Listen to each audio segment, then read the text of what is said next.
Hello, hello. Can you guys hear me now?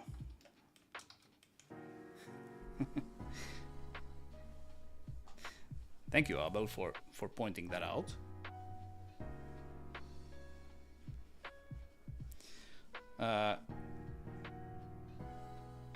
Yes, I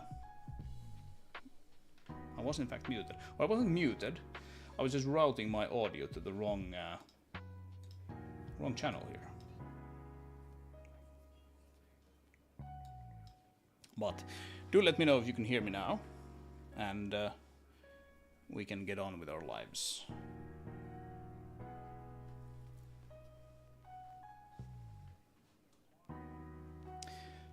My volume is too low. My volume levels seem to be pretty good from what my OBS is doing, but I can maybe boost it a little bit.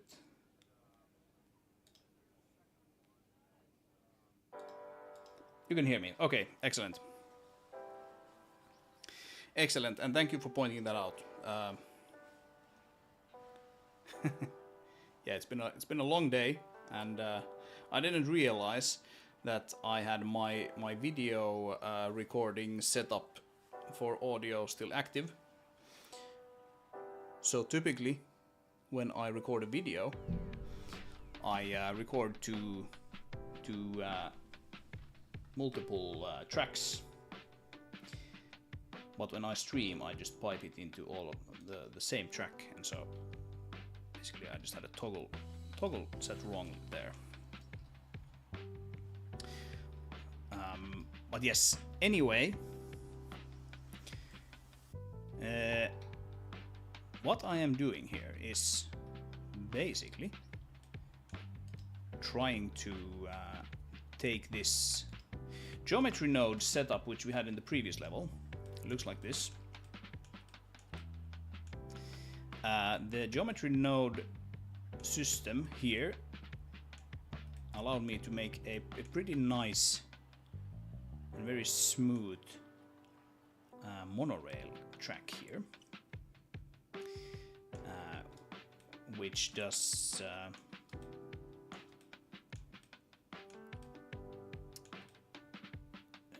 like a little bit of sort of like smooth turning and tilting and all of that. And I think this might have worked as well as it did for this particular level, kind of by chance, because it seems like if we take the let's see, where's the thing? If you have a point here on this NURBS curve, the nice thing about this setup is the fact that you can do, you can do things like this. You can like drag these points, and the thing will follow. However, if you drag it up and down, there seems to be like a oh, we don't actually, do we get it here? maybe we don't. Maybe I'm talking out of my ass then. Yeah, we get a little bit of welding, get some welding issues. But actually, we're not. I don't think we're running into the same issues here that I'm doing in the other level. But let's see if we actually put, some of these. Yeah, okay, here we go. So this is the kind of thing. It kind of tilts to the side, which is obviously not optimal. We probably need to go here and up the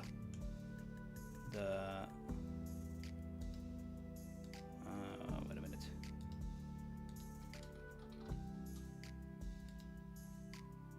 That's the geometry node that I want. It's that one, isn't it?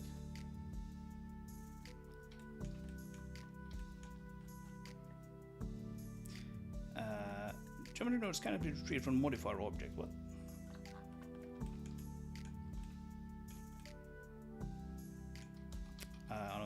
trying to do that though. Okay, here we go. Here we go. So I can up the count here, and we can get rid of most of those welding issues. Now we can see that we have a smooth track. Here though,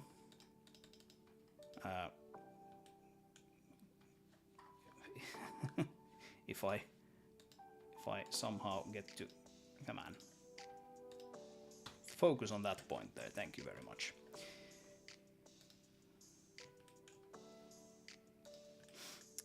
We get this kind of issue where it's like, yeah, okay, it's dipping down, and we don't get the welding because the curvature is too tight. We can fix the welding, but the thing is that it's kind of turns to the side,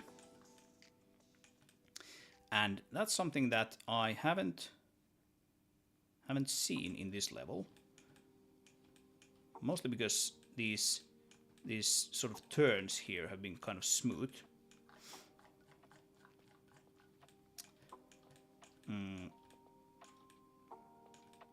And now suddenly we have a turn here which isn't particularly smooth, because it's kind of like, you know, been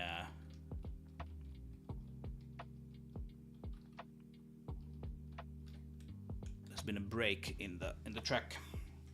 The interpolation is not correct. What do you mean?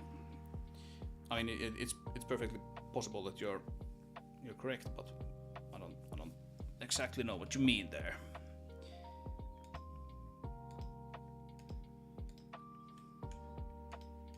If you mean just the fact that these pieces here are not welded together, then that is true, but that can be adjusted just by weldings, adjusting the weld distance here, and probably also the count and the length of the actual piece.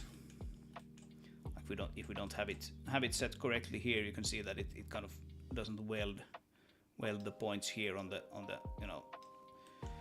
straight parts either. So that's not the problem.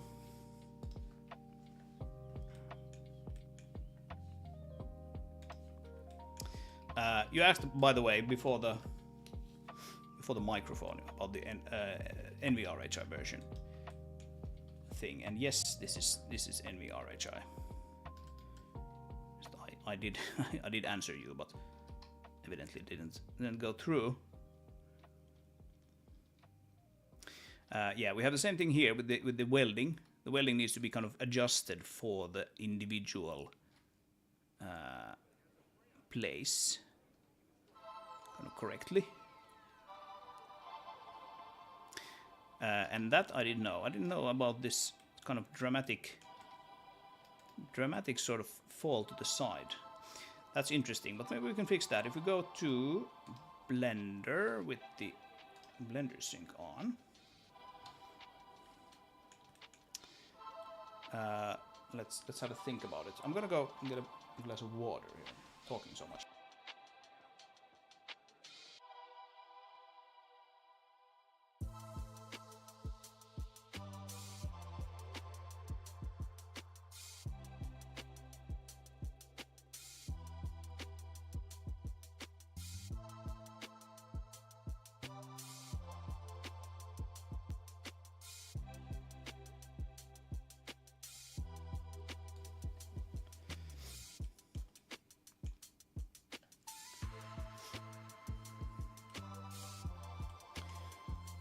I mean the spherical interpolation of the vertices. Maybe something's wrong with the vertices calculator. I mean, sure, absolutely. If you're talking about this thing here, then yes. And it's probably, these two guys, because the rotation is controlled by those.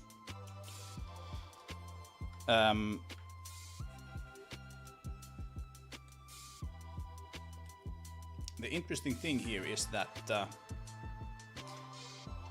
this way we can get just like the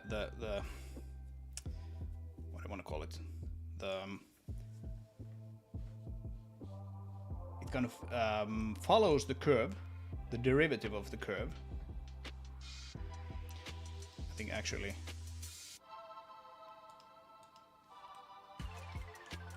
I wonder if this piece is sitting like at a 90-degree rotation, so that we should actually... No, that should be good. Right, like the forward. What's forward? This is front, yeah. And that would be back. So if you have just this object, maybe we should align one of these, some other of these things. There we go. Does that look better? I think that probably looks better. That looks a lot better, actually.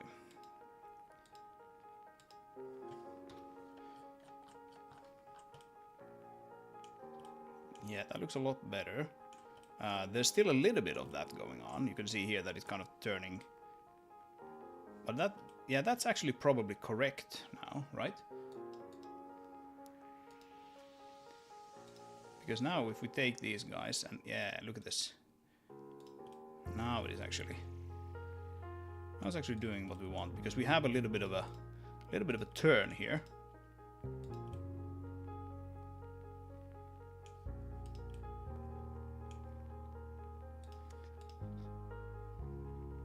So it makes sense that it would sort of veer to the side a little bit. Now we have the issue here that this piece is so long that these kinds of narrow or sort of sharp turns are getting a bit tricky. So I think what we need to do is we need to go into the object itself and we need to basically take this guy and maybe scale it on the y-axis by half, right? So now we need a lot more of these instances to be able to fill up the space, but we can afford more instances, that's not a problem.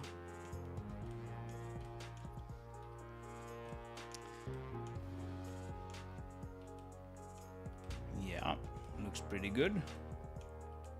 Looks pretty good. And this is sort of what I was talking about earlier. Not sure if you heard it or not, but I mentioned that I'm probably going to have to actually model this break here in the track by hand, right? Because a track like this doesn't bend, you know, like this, like some sort of a rubbery pipe. Instead it like cracks and goes off in some completely different direction. So I probably need to like completely model this thing by hand and have, you know, pieces of the concrete coming off and all of that fun stuff that you would expect from a case like this. I also think that it is a bit too long now. Now if you sort of consider this and you sort of lift it up on top of the track, I think it would kind of overlap with this guy. So let's make it a bit shorter. Maybe somewhere there.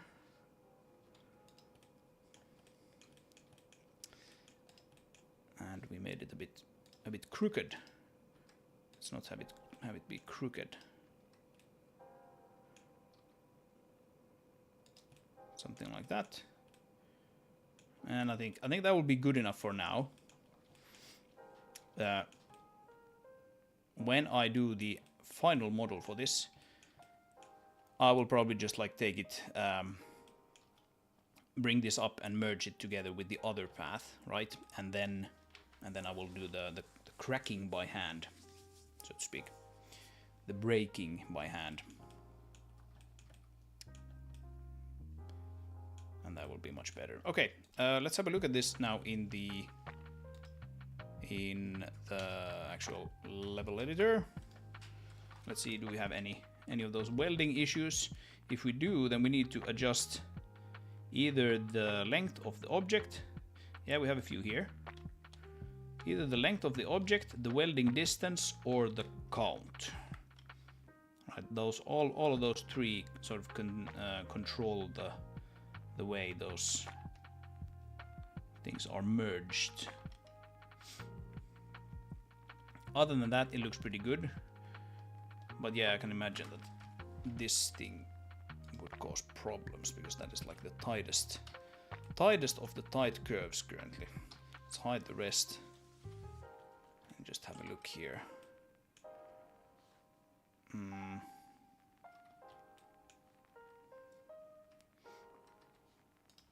It's tricky to actually focus on any point on that thing. You need to kind of focus on one of these curve points instead. Can't really focus on this object. You can only focus on the whole object.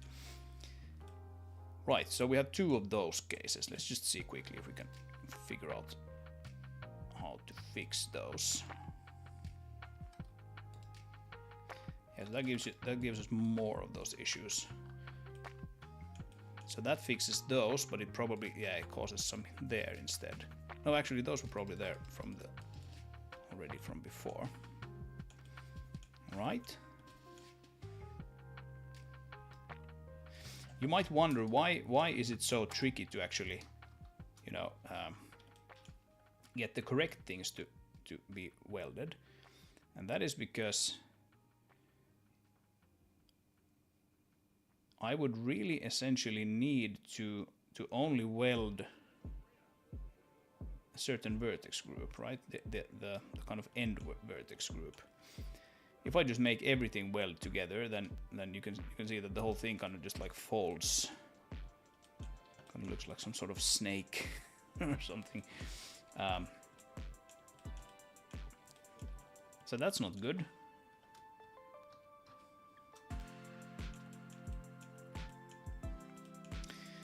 Hello, Aku, welcome back.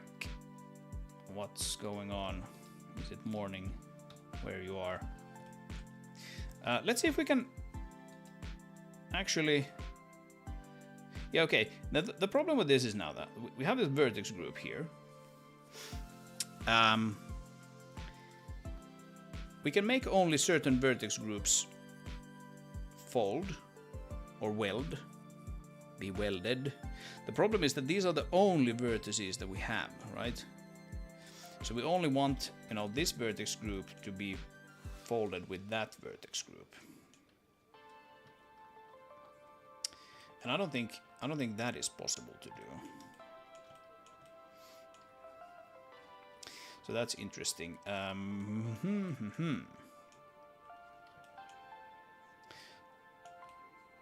Okay, in that case, what I will do instead is I will make it a bit shorter and see which way that takes us.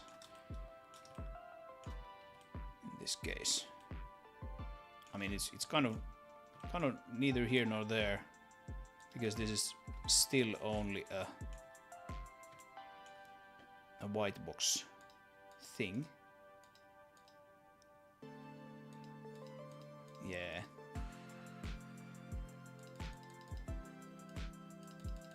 Okay. I have a much simpler solution to this, because like, again, it's really not anything I should really be spending any time on, because it's going to be removed or redone very soon anyway. See if we can get back to a sort of good state here. I think that's the good state. So now it's simply going to take this and bring it up a little bit, and there we go. Now the thing is fixed.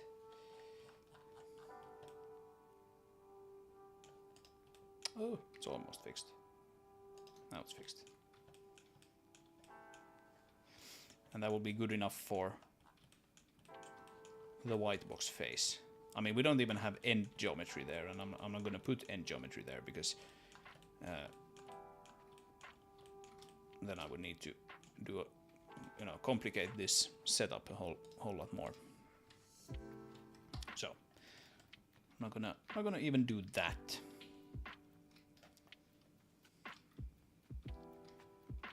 But yeah, yep, this gives us something to start playing around with.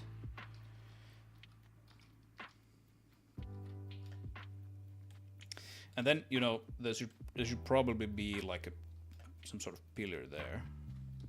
So maybe we just duplicate those, bring them over,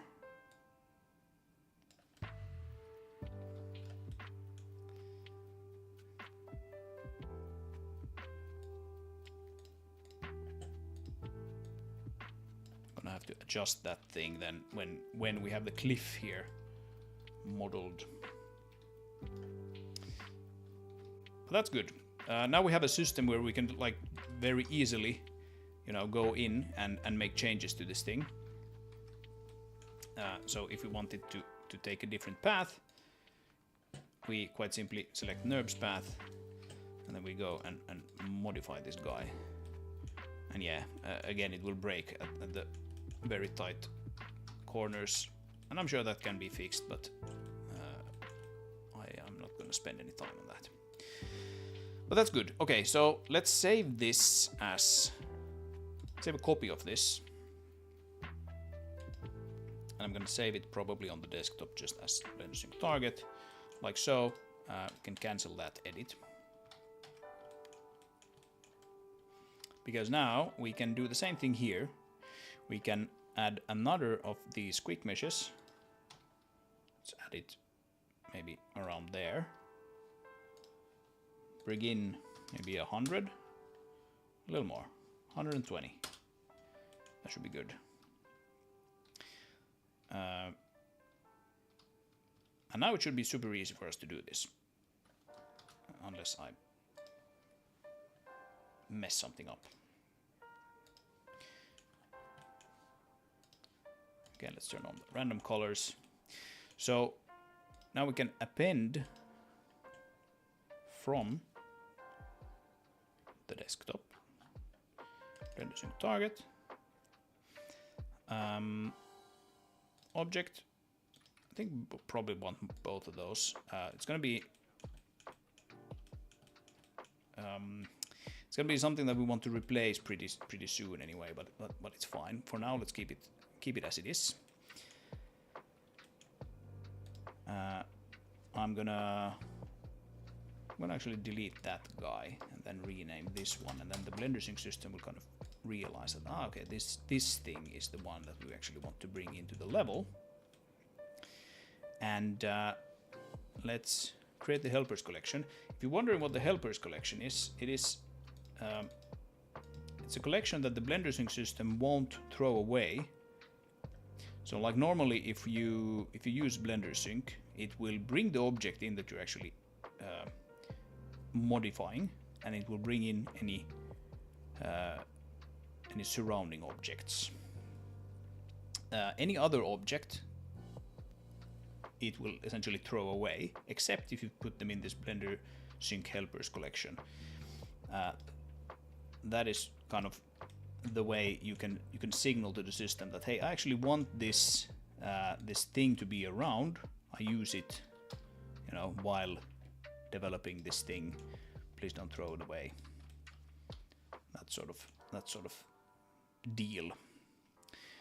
So now we can just take these guys and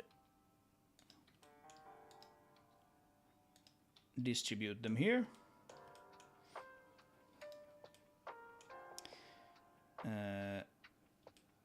Righty-o. So if we want the curve to actually run roughly along the track, we need those points to be kind of like outside it. Something like that, maybe.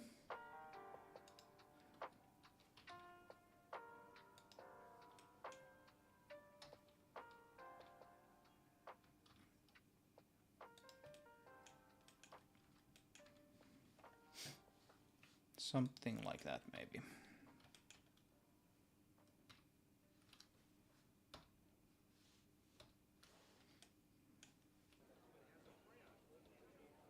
Yeah, that could be a pretty good starting point. And then we delete that guy. And then we make this thing instead refer to that new thing we created. So NURBS path. Now it's called NURBS path 01, but it doesn't have to be. Does it? Oh, it's probably like alive somewhere in some form. If we do finish editing and then we come back to Blender, now we can probably Yeah, now we can rename it. There we go. Yeah, the data is still that. Okay, that's fine. That is fine.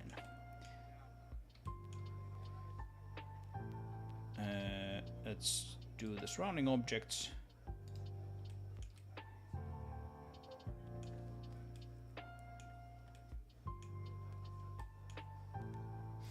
Here we can see again this kind of weird sort of turning of the end there. That's interesting. Not sure where that comes from. Might be that we have to... Can we like... How can you add a point in between these two? Not exactly sure.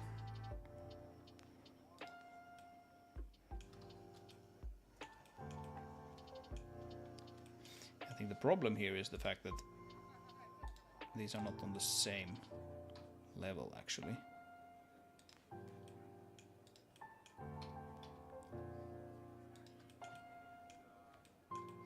Yeah, so if we level it out, then it kind of calms down.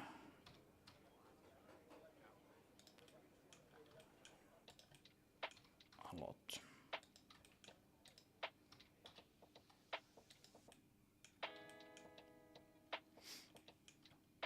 And yeah, again here at the end, I kind of white box modeled this so that it's sort of hanging down a little bit like this. And I don't think we can achieve that with this nerves path setup as it is currently working. So one more thing that, you know, I have to probably do by hand at some point.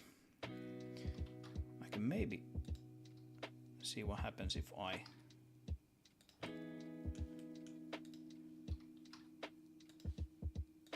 add one more here. And then, you know, yeah, you can see it kind of like just breaks. So let's not worry about that for the time being.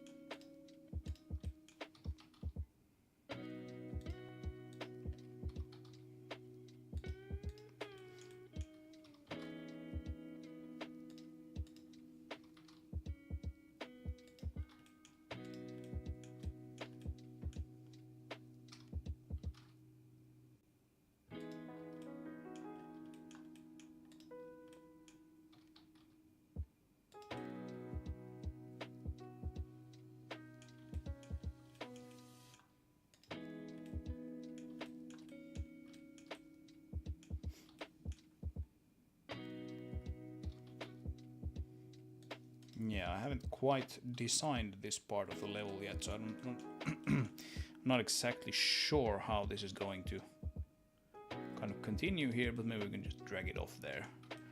Off in the distance. I mean, the level ends there, so... Well, that is at least the current plan. You never know what I come up with. The current plan is that the level will end around here.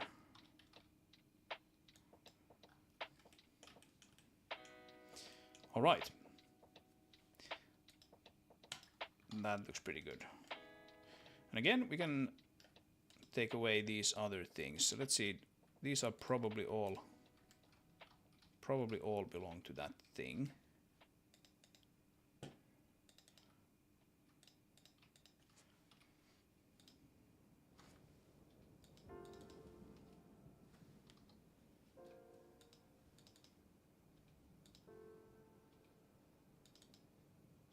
Yeah, they all belong to that thing. Okay.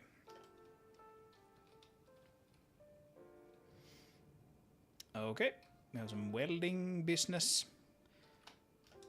which is to be expected because this is shorter than the other one, so let's see what we can do about that.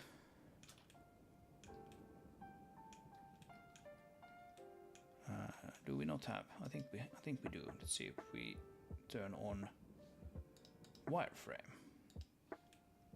Yeah. Okay, we have they're sort of intersecting here. That's stupid. there you can see. Now we want the we want these kind of double edges here to be welded together. Oh, like so. So that they're just one. It's just one.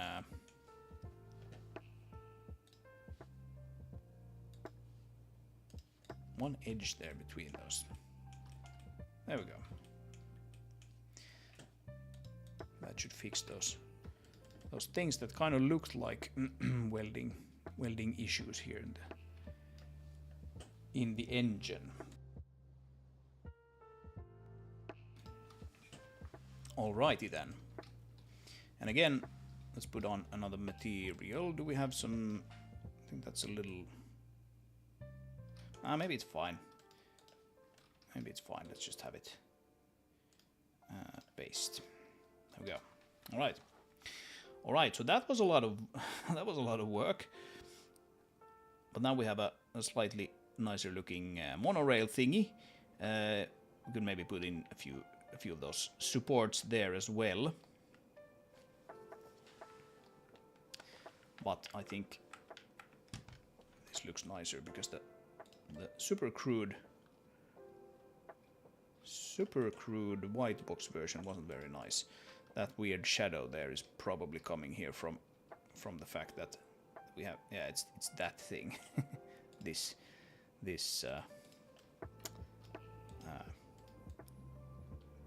end piece here. That's a little stupid, but it doesn't matter. So let's tweak these guys so that they look kind of neat and aligned with the actual track. Like so. We'll put that exactly in place. Of course, the ground is not necessarily where it is going to end up. But for the time being, let's put them into nice looking spots.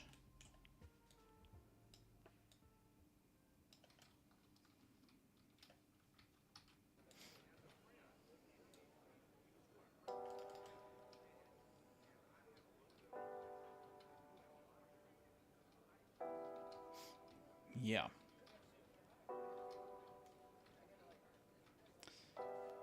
Yeah, that works, I think.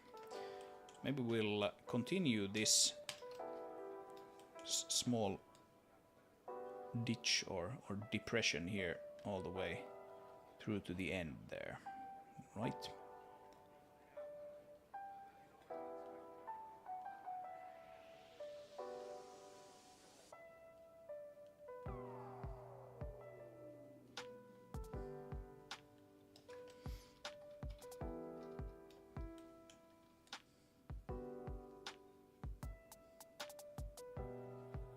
I don't think anyone's necessarily gonna be even able to see this part of the level, but let's put it there anyway. Yeah, this almost feels like those sort of like train miniature dioramas, you know, that you see in like some sort of miniature expo. Okay, cool. I'm gonna put a few of those supports here just because this looks kind of stupid without any of them. So we can take basically like that one, and then just duplicate them and move them over. Place them somewhere where it looks kind of sensible. Camera being wonky when I'm looking sort of upwards from below.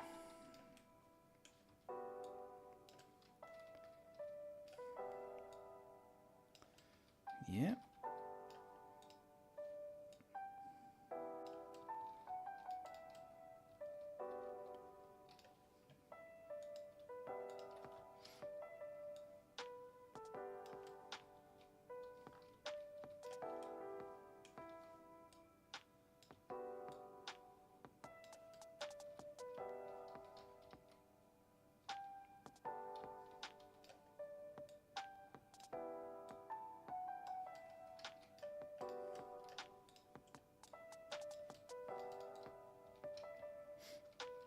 Yeah.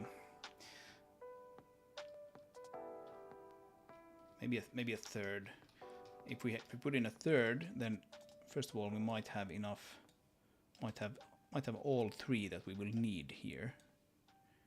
Not counting like perhaps like an end one there.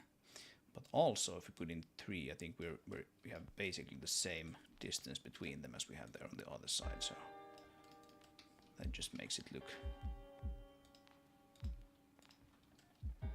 consistent, I guess. Right.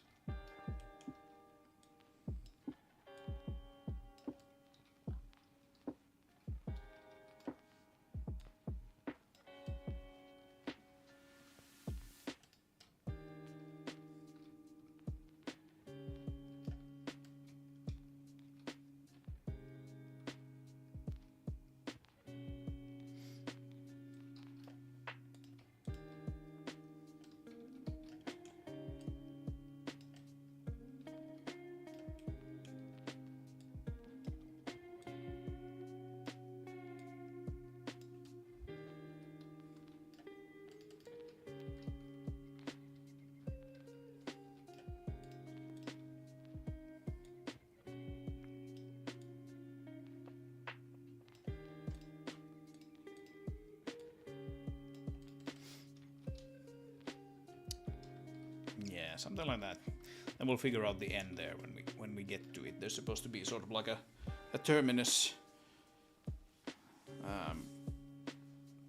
But I haven't really gotten to this, properly to this part of the level yet, so all sort of things there to figure out still. Okay. Well, hey, this is good. Now we have much more final, actually, representation here of the monorail. Are these guys actually sitting on top of it properly? Not really.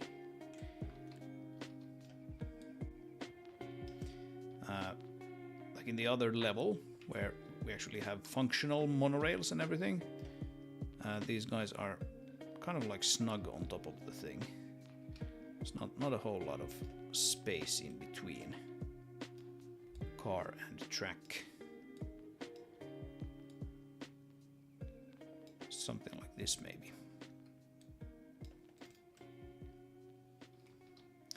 Right, and the oh, that's maybe a bit close to that guy.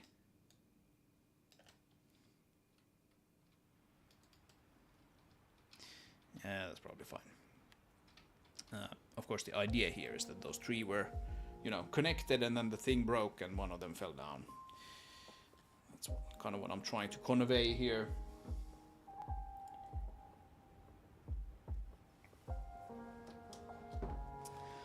Okay.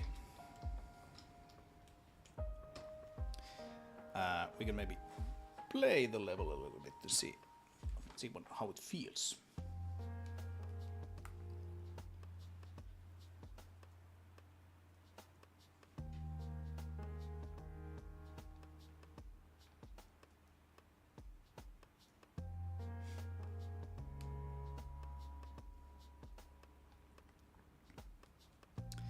So the kind of obvious next thing to do here would be to start looking at these cliffs here.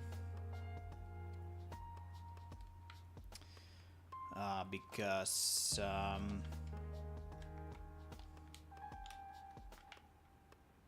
if we put them together, create those cliffs, at least some reasonably nice looking version of them, even if it isn't the final one, then we essentially have this whole first kind of section here in a pretty good shape.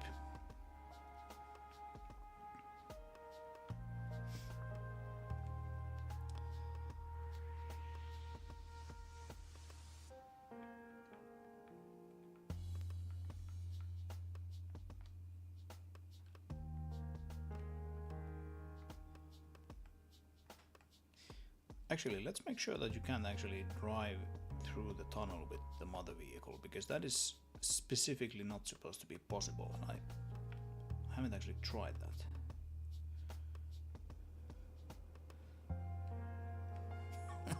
Uh-oh.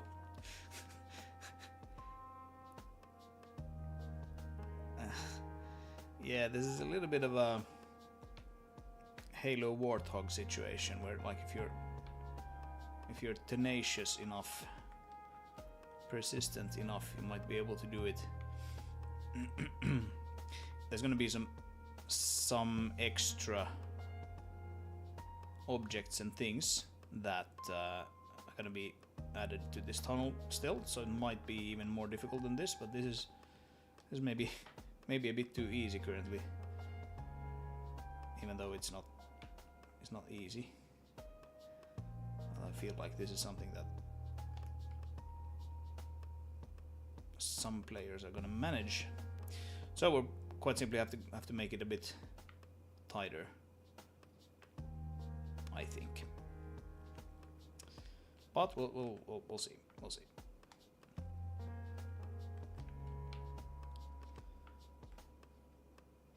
It is possible that those extra objects I spoke of will be enough to kind of prevent you from going there. I think this level overall, though, really kind of hammers home the fact that we would need to do those sweep wheels,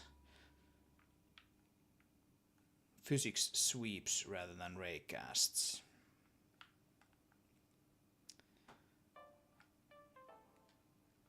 Because you have so many of these kind of cliffs that you can drive on here, and it does things like that. And you can maybe even do some funky things here if you just like, yeah, you can do this sort of thing, almost get up on top of the cliffs with this current wheel model. So I think specifically for the mother vehicle, we might have to invest some time into doing the sweep tire model.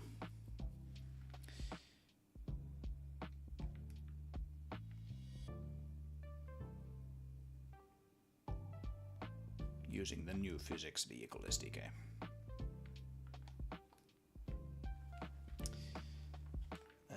Well, yeah. Anyway, so this area is starting to be pretty nice.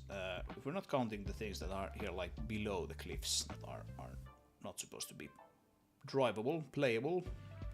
Essentially, only have these cliffs here now that are completely undone.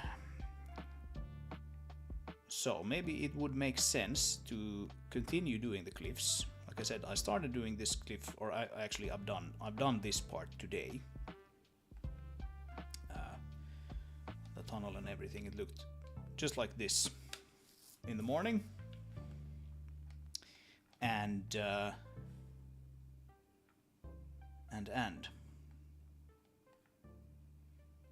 we could maybe continue with that. And then sort of go around this. Here we have some stuff, but this is essentially completely undone almost. It's supposed to look more like this when we're done with it. And that would be pretty cool, because then we could start actually, like, we could sort of almost finalize this visuals here in this part, to make sure that it sort of works visually before moving on to this part here.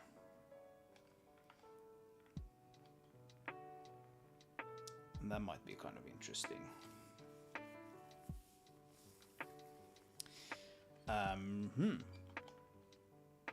All right, let's do that. I will go make a cup of tea. And when I come back, which should be in about 5 minutes, we're gonna do just that. So, quick break visual on the screen, and I will be back in about 5 minutes. Why does it mess with my stuff now? There we go. Okay.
Alrighty then.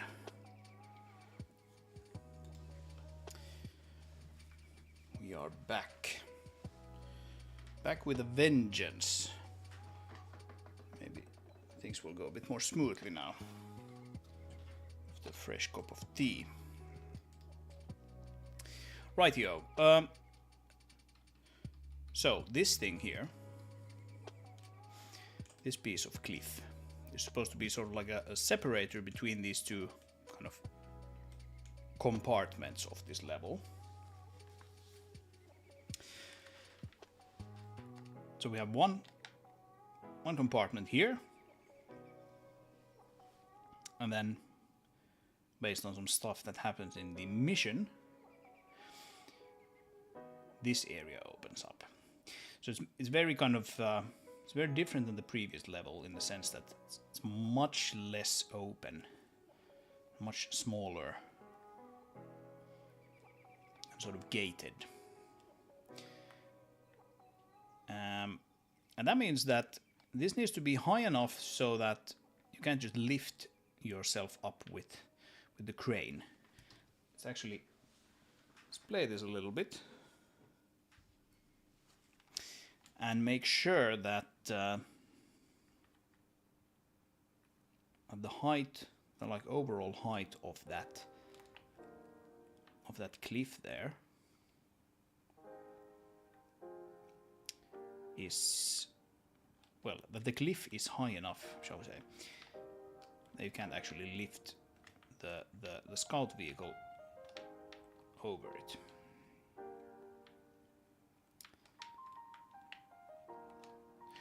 So I have sort of like a design philosophy with this game that, like most places that look like you should be able to drive there, you can actually drive there. You can actually lift the scout somewhere if it looks like it should be possible. I have broken that in some places, and I will break it here probably too. For example, I think there will be blockers preventing you from just driving off the cliff there, because I quite simply don't want the player to have to be worried about dying. Right, so if we park here, and this is now probably closer than you will be able to get when we have the actual cliffs here. But here you can sort of almost lift the vehicle there. Maybe you actually can if we back up a little bit more. Yeah, that support is actually, it has collisions. The track doesn't have collisions yet. It is supposed to have, obviously, but it doesn't yet. But I think even when it gets its collisions, it's going to be quite difficult to lift up a vehicle there. So that's probably quite all right. And then it gets so tall here. You know, if we sort of follow this shape that this terrain is providing us here when we do the cliff modeling, if we're gonna roughly follow this shape, then we should be good, because this is so tall that like the crane doesn't have any chance of lifting anything up there. That's good. Okay. What about here with this new cliff down here? Sort of back onto that cliff there that almost looks like a ramp, like this. Can we actually lift the vehicle up there?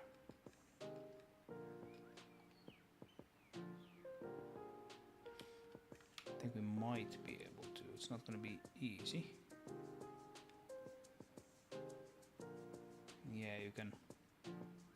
you can just about lift the vehicle up there.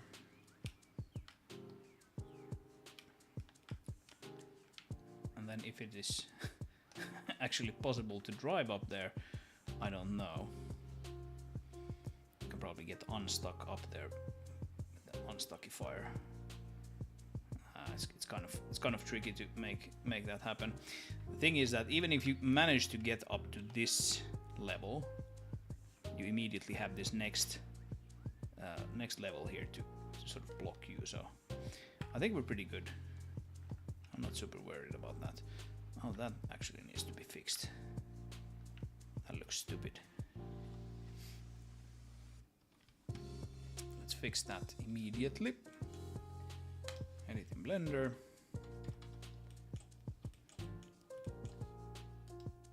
Alright, face orientation, yeah. The new Blender 4.4 actually has a much more useful face orientation view, where only the red is showing, the blue isn't. Blue isn't blue anymore. Only the inside faces are shown in red, which means you can just keep that on. You don't have to toggle between it all the time. And that's really useful. So I think I just kept it on when I modeled this with Blender 4.4 on my other machine. So that's really good. But yeah, still 4.2 on this one for the time being. There was a little bit of terrain here that I think I'm gonna want to just take away, like so. All right, so let's get cracking on that new cliff then.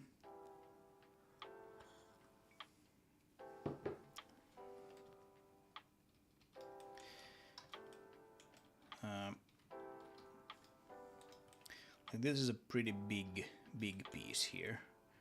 Covers like the whole tunnel and everything.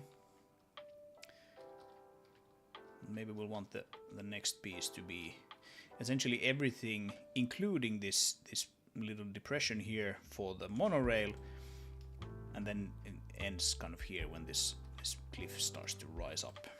I think that might be a pretty good sort of deal. So I'm gonna put the quick mesh route somewhere there, maybe. And then we'll see what does 100 give us. Yeah, I think that's probably more than enough.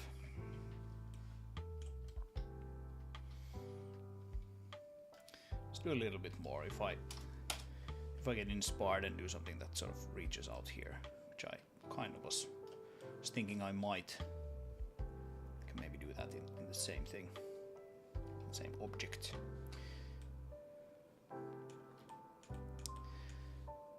Right, so random colors on.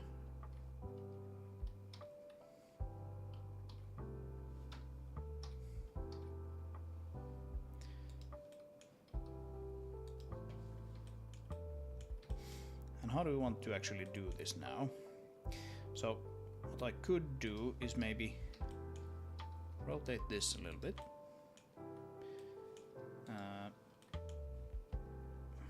Maybe do like an extrusion that way. We're doing a couple more that way.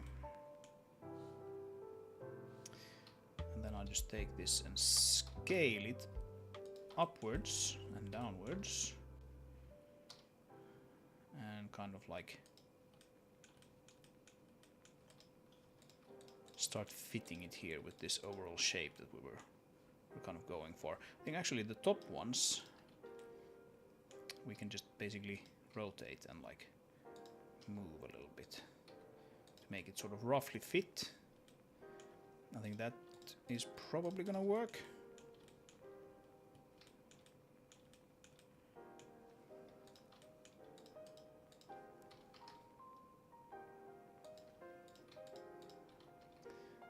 And then kind of move this in a little bit.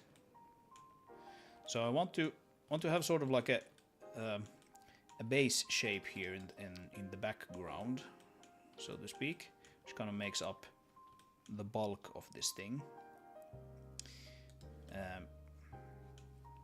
And then on top of that, we're going to be adding just lots of like smaller boxes, and they most of them are actually boxes,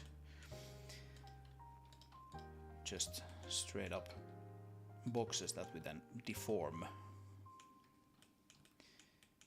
But this might make sense to kind of try to fit in with this, the one that's next to it a little bit better.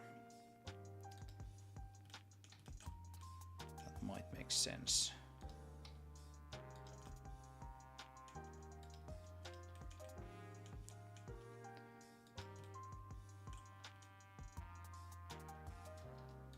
Maybe we'll want to do something like this and then lift this up even a bit more like that.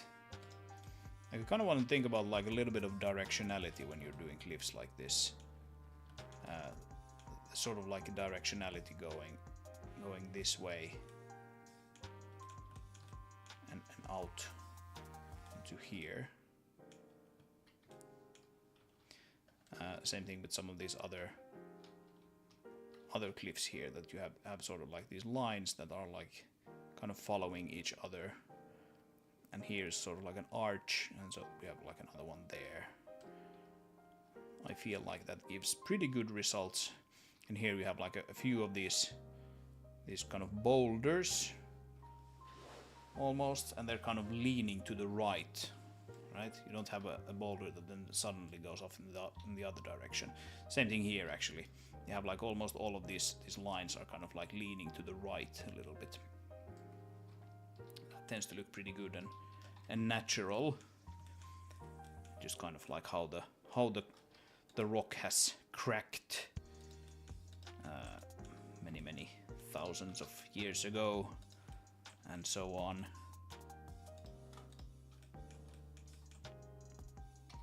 Again, one of those things that like you don't necessarily need to think about, but it kind of intuitively looks right or wrong depending on if you put a little bit of thought into that. At least that's how I've found it many times. Okay, maybe something like this could be like a pretty good kind of base shape for this thing. And I think at this point we are going to go back here and do a little bit of trimming of this terrain here. Just because it's a little bit in the way when I want to start adding details to that thing.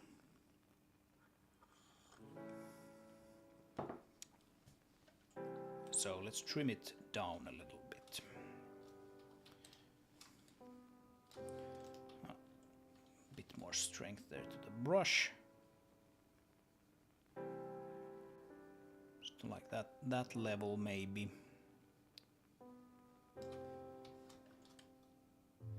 And then we can essentially add it back a little bit of it back, simply by smoothing it out. That is a little bit too much though.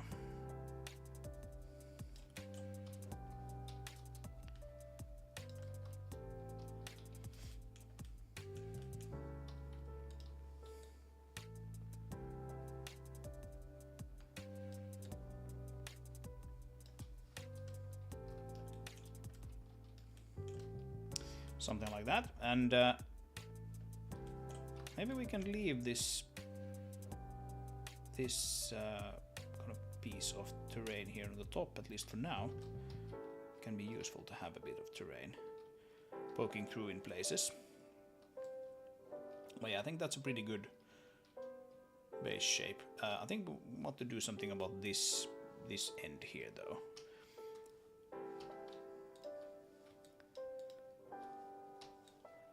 Kind of think about how we want to actually continue this thing. Maybe we'll even want to have sort of like a small kind of alcove here in the rock, you know, like this. And if we do that, then we're definitely gonna want to add quite a bit of detail there to make it look cool and nice. Like I have a little bit of an alcove here, for example. Something like this. It doesn't need to be like super complicated. But some of those things, some of those places can look kind of natural and nice. Did I have anything similar here? Maybe not. Not quite, but something like that, and then have the monorail sort of run through that. That could look kind of cool. So let's see. Let's see where this takes us. Let's bring that up a little bit. Let's do actually like just a ramp flattening here.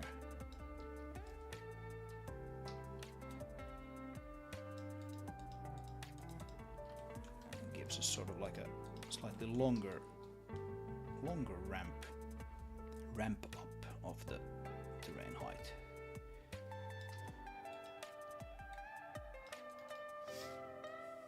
Yeah, something like that. And then maybe start thinking about how this could be made to work. Yeah, here we have some clearly like non-planar surfaces when you have like the SSAO sort of giving it away.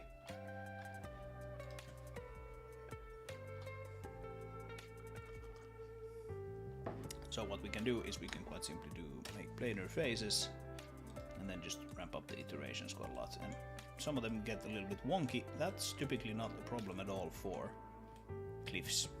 Just looks pretty good actually. Okay, this needs to be a little lower.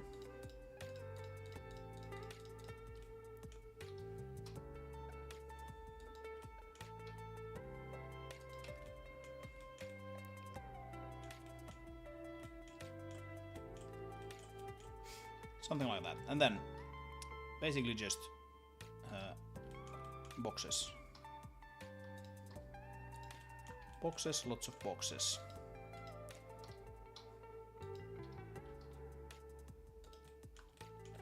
Nope, that's not really what I wanted to do.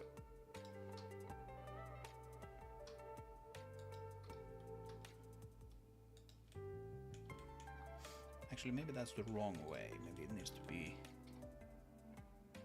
kind of this way. Let's actually scale that guy a bit more. And then probably rotate quite a bit. And rotate this way as well.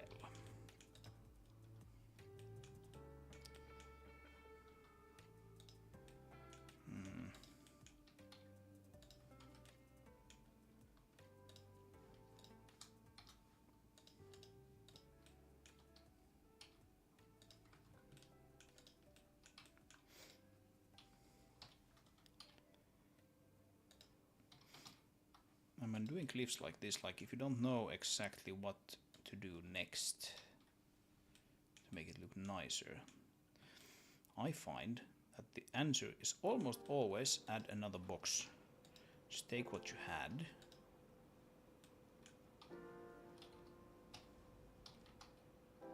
offset it a little bit, probably scale and rotate it a little bit, and kind of see where that takes you.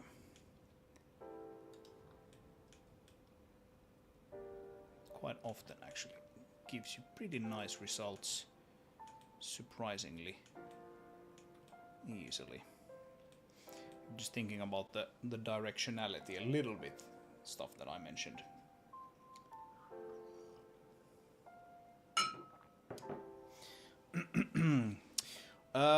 Rightio, I got two questions almost at the same time. Marco asks, I like your background music, do you have some playlists to recommend? This is, I'm gonna post the channel that this comes from.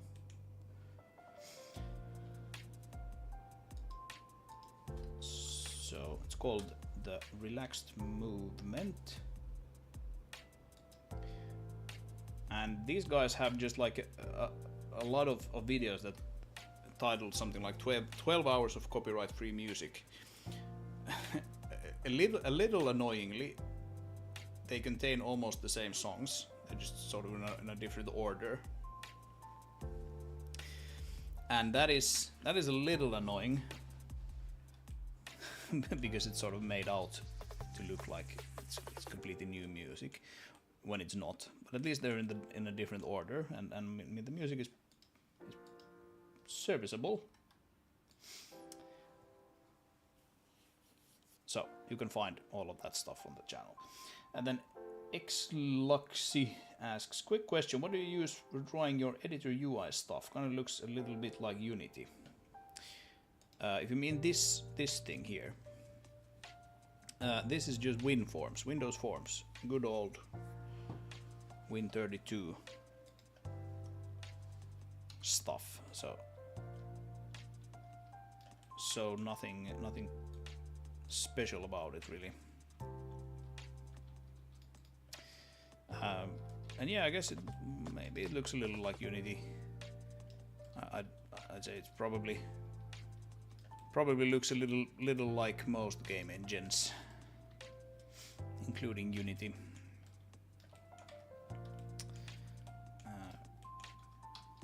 Right.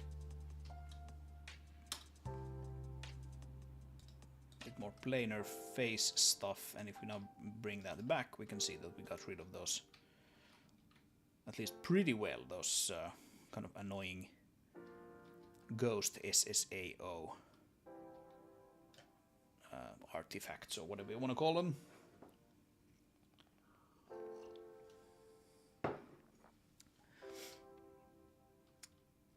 Righty-o. So, that's one thing. Another thing that I like to do is have these pieces that sort of look like almost they're kind of fallen out of the cliff. We have another one here on this side. I like these a lot when there's sort of like a little bit of a cliff running sort of just along the ground. You can also have stuff like this, or perhaps this. This is where I've sort of tried to make it look like a whole piece of the cliff has kind of, you know, come off. So maybe we'll want to do something like that here. That could be kind of interesting. I don't think we don't want to put anything like that here, because this is where most of the gameplay takes place. But like here, for example, that could be kind of interesting. So what I think we're gonna do now is I'm gonna finish editing that one. I'm gonna take this part and quite simply let's take all of that. Actually, maybe we can just do it like this. Do it the same way we did previously. Save a copy of this and save it to the desktop. Save copy. Cancel that edit. Go back here and edit that again.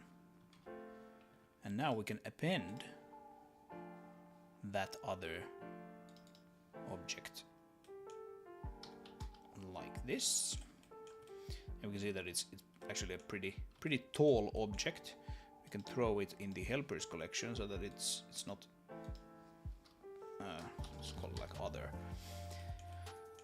So it's not thrown away.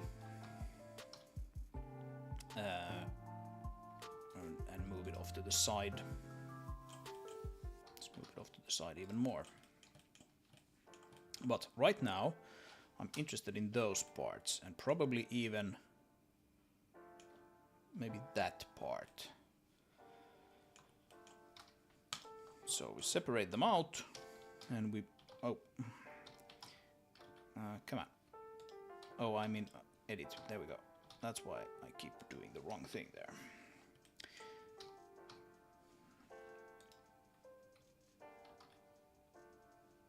Like so.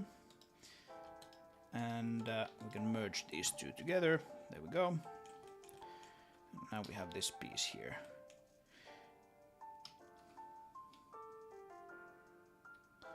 Actually,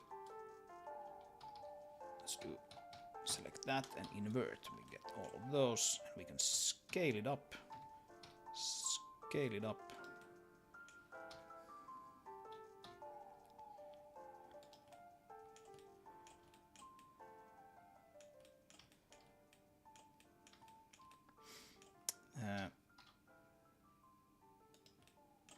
probably give it a bit more angle that way.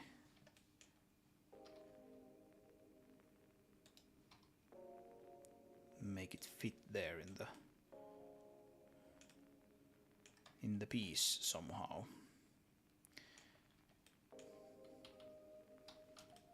And then we're for sure gonna edit this a little bit.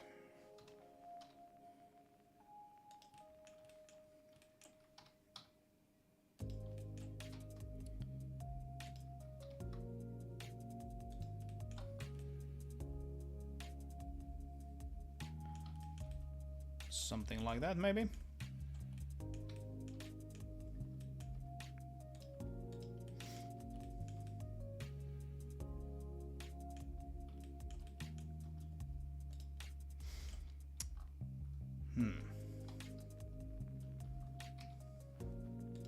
I think those don't look very nice. Kind of as that sharp. I want to have them be less sharp. They looked really good there on the other end of the level, but that was mostly because like you're actually kind of far when you're looking at them. So I think this probably works better. Just like lots of just straight up boxes here on the ground. Samet asks, how long have you been working on this game? I haven't really been keeping track, if I'm being honest here. But probably around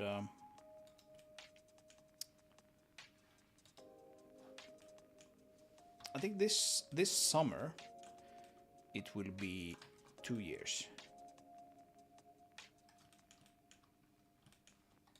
But it is sort of a result of a kind of a reboot that I did of a previous project. I was able to use a lot of code from that. So if you're looking at my channel and you see videos about something called Project Slide, that was sort of like the previous incarnation of this project.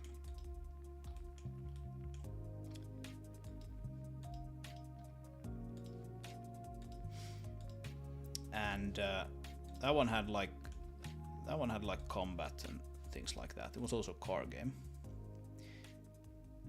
And I kind of at some point realized that I'm not gonna be able to build that game as a solo developer, so I kind of rebooted it a little bit, rewrote the gameplay in Zig, made it more puzzle oriented and also more modding friendly.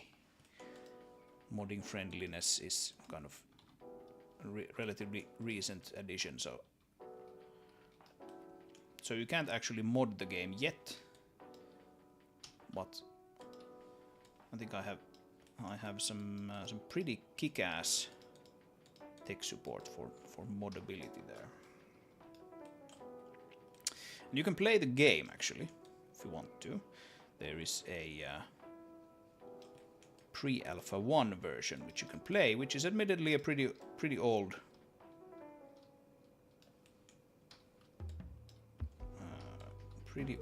now. Yeah, that terrain thing there is kind of a little annoying. You can hide those guys temporarily and we can see what's going on.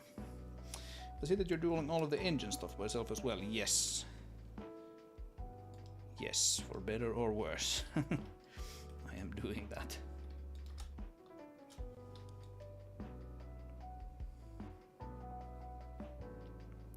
And indeed the project kind of started from the fact that I had this engine and I wanted to build something commercial, like an actual game,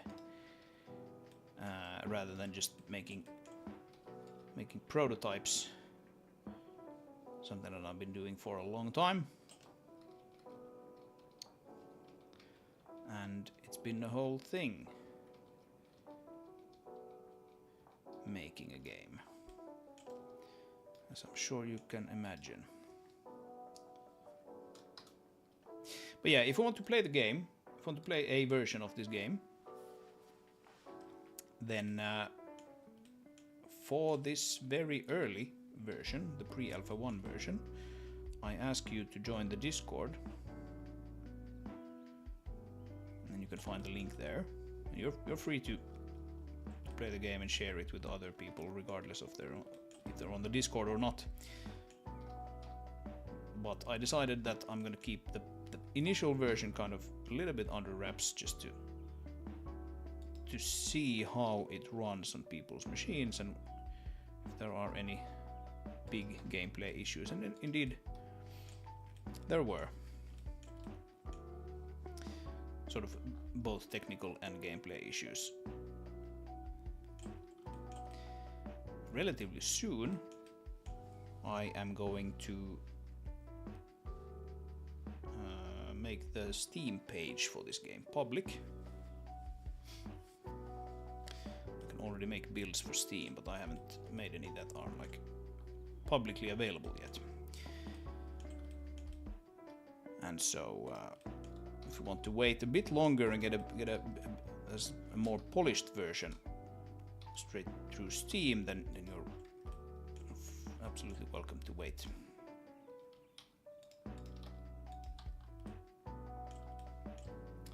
I'm sticking to NVRHI. It's a bit early to say, but so far it's working really good, really well. No regrets. No regrets switching to NVRHI. The previous render hardware abstraction thing that I made myself, like the internal one, I think when I looked back at my submit logs, I think I wrote it in 2017, which means that I've been using it. It's seen some changes, sure, but I've been using basically the same system since 2017, just written a bunch of different backends for it.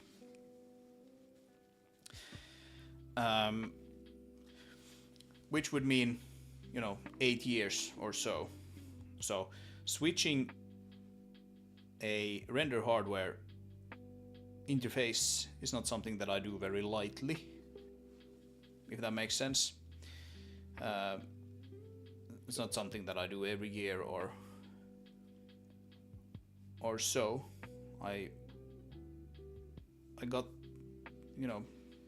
pretty good mileage out of my own render hardware interface, but I didn't really see any reason to stick with that, because you have things like NVRHI that do things better than I am able to do, since I'm not really a render engineer by trade. So it's too early for me to say if I'm sticking with it, but so far I'm liking it a lot, if that answers your question.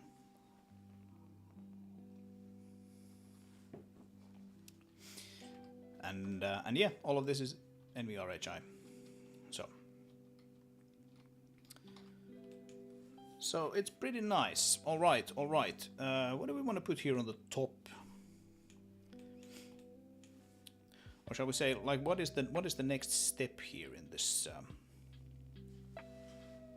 decoration pass?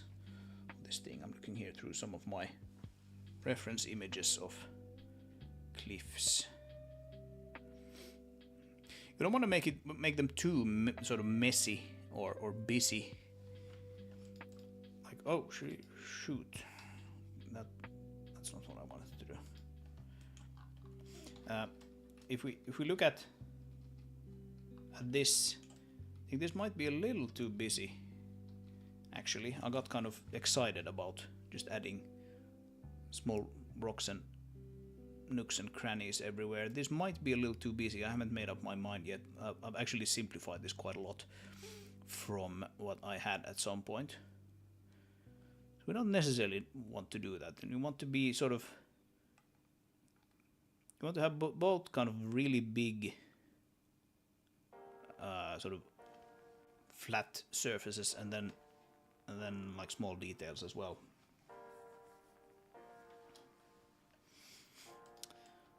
So maybe we'll want to be a bit careful with adding just lots and lots of stuff just for adding's sake. But this line here is way too kind of regular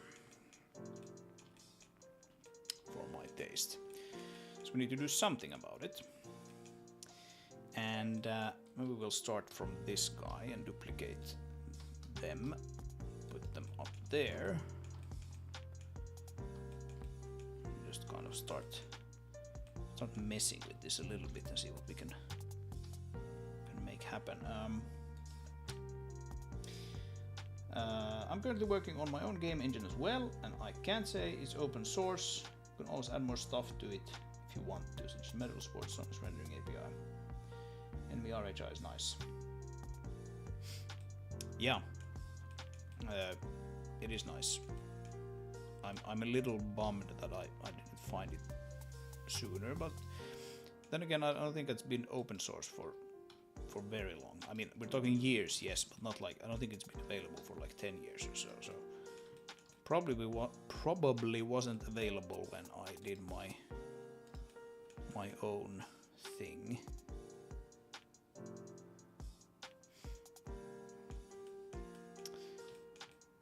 I'm not sure what I want to do with this. I know I want to do something. Maybe we want to scale it. Let's do like let's move it up first of all. Annoyingly, I can't do like a loop cut here. I need to do it by hand like this, but such is life. Then kind of bring this in.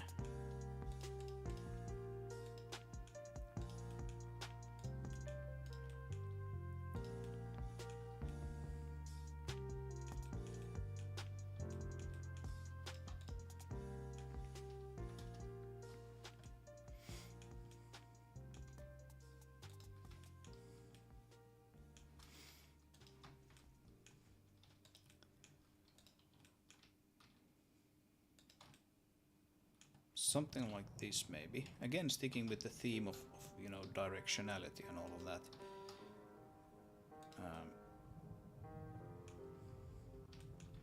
Just adding a bit more of this stuff, and I think I want to actually take that away.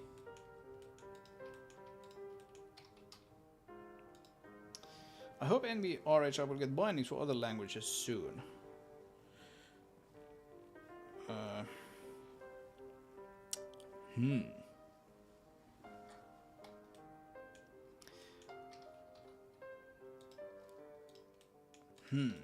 I wouldn't necessarily count on it getting any. I think you might have to do your own if you want to. Which languages would you be interested in? I think someone had made like a C interface to NVRHI, which would make it probably possible with a little bit of elbow grease to just use it from almost any language.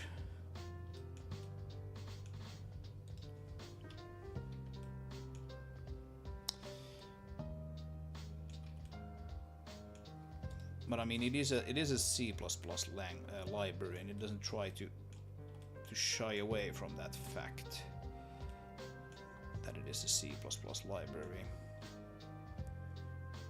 So there might be some things there that are kind of tricky to translate just directly.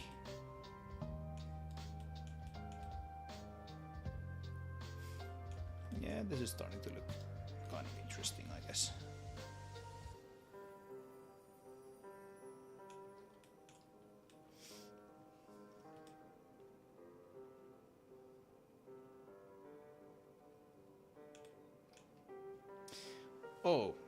Okay. Sorry, I misread your first message about the game engine Xluxy. I thought you said it wasn't open source, but it is open source. That's awesome. It's cool.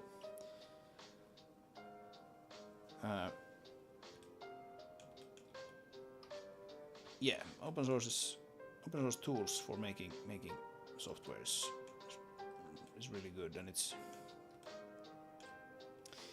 I mean, I'm not open sourcing this engine. I spoke earlier about the fact that I'm putting quite a lot of effort and energy into. Oh, you meant NVR? Okay, yeah. Yeah, I'm putting quite a lot of effort and energy into making it moddable, and that actually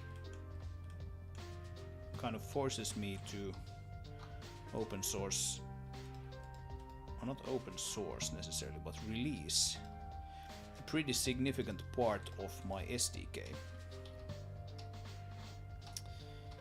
for this, and it won't be available in like an open source license. It will have its own proprietary license. At least that is kind of what I'm thinking is going to happen.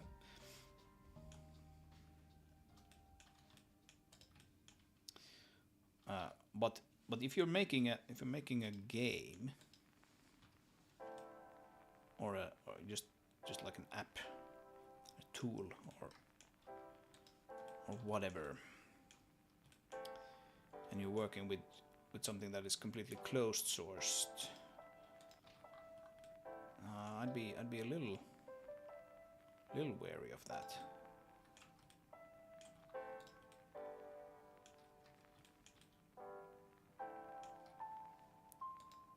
I'd be a little worried of that, just because you never know what's gonna come if you need to fix something and then you kind of can't, or you know something is crashing and you can't even really see what is happening because it's crashing somewhere inside the system.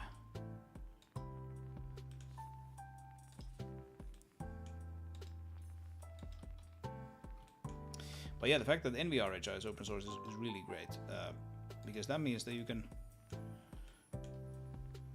debug that stuff quite easily. Like one of the main sort of things that I liked about WebGPU when I was using it, I don't really use it anymore. I think I mentioned it in my latest video that I don't do that. Some people still ask me about that and how WebGPU is going, and didn't really go for me, to be honest. But one of my kind of favorite things about that was actually when you did something and it didn't quite do what you wanted to. The fact that you had, you know, in my case, Dawn.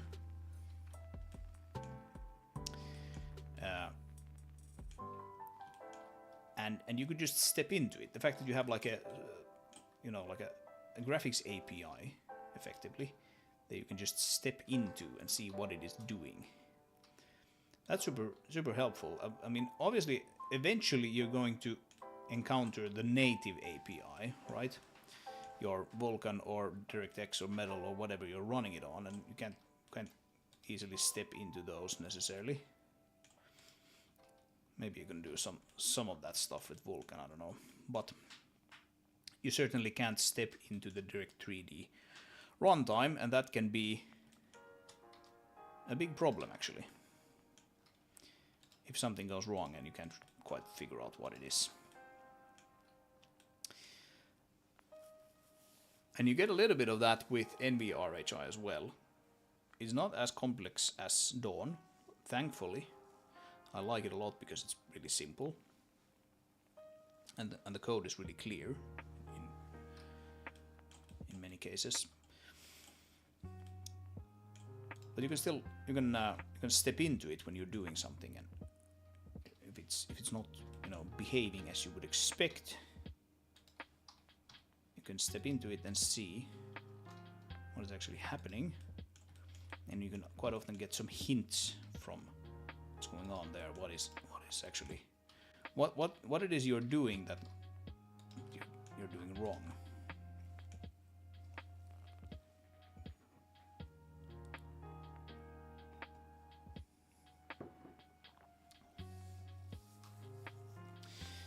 You could add a scripting abstraction and hide all unnecessary stuff. Yeah, I have a couple of abstractions, one might say, for doing things like that. So let's see if we can find the thing here.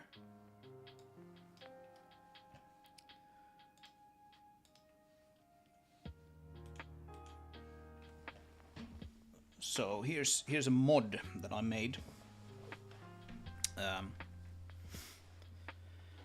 a few streams back, basically. I think maybe 3 or 4 streams back. So a test mod. This thing is also written in Zig, just like the game code is. Engine is C++, but the game is Zig.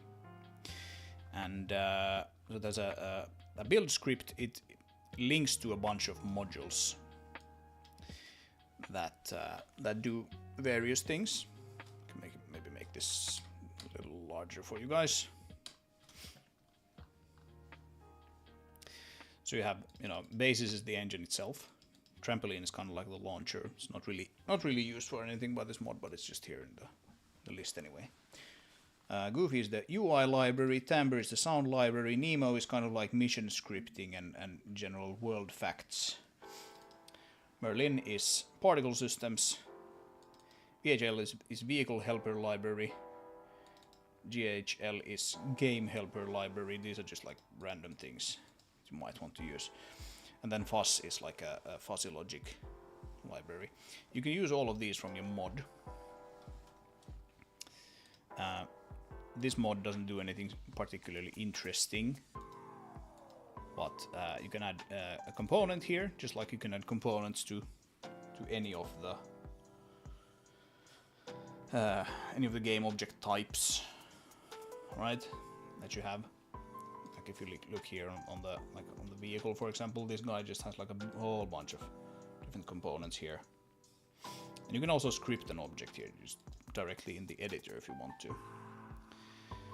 And that is how we do a lot of sort of like triggers and stuff like that. Something needs to happen when something enters an area, for example, you can just script it here. But this has probably like 30 or so components like this. Almost none of these have anything here actually to really set. Yeah, even the monorail car here has a bunch of components because this thing is actually sort of, you can ride in it and it can open its ramp and everything like that. But anyway, you can make a mod component like this, and then you compile this thing into either a DLL or a WASM WebAssembly module that the engine can then actually run. And so you can just create, essentially a completely new game like this if you want to, because you can use the exact same SDK as the game itself. So that's pretty cool. I think this one just like printed some stuff on the yeah, it draws like a sphere and then it prints. No, it sets. Yeah, okay, it sets the position of the sphere.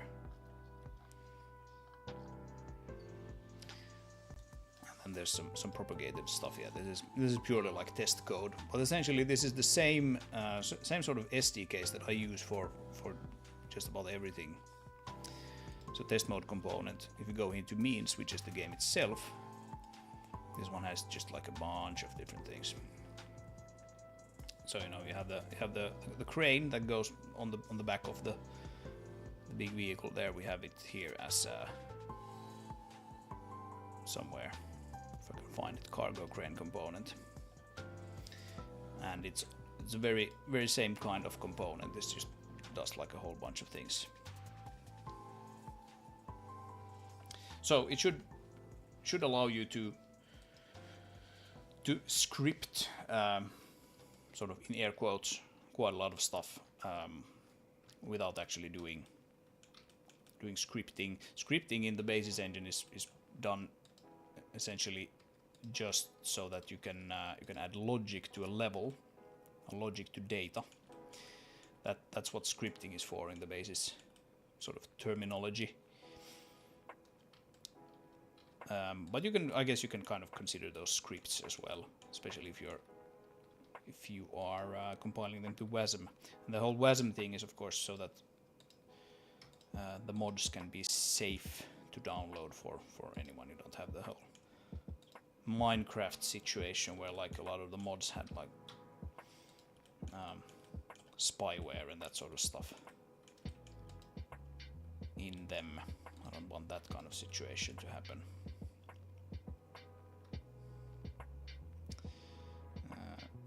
What do we want to do here now with this?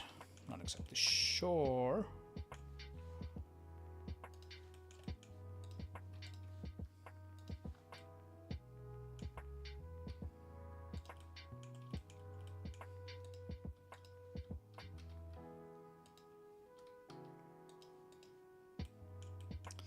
But yeah, the whole scripting or modding thing is pretty new. It's pretty recent. When I get this level and probably a couple of other levels into white box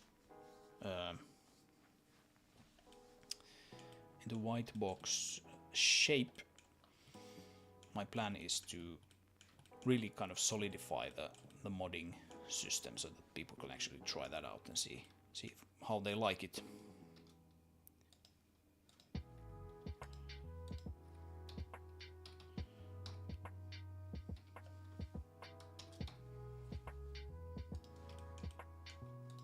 This thing is a bit too deep, I feel.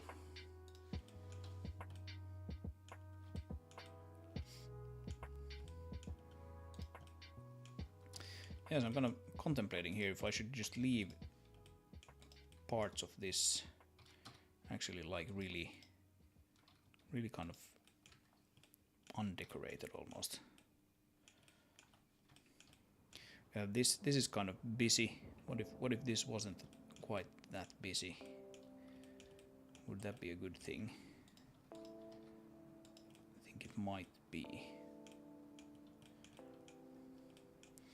Yeah, this surroundings here are a little annoying sometimes when you want to sort of model behind them almost.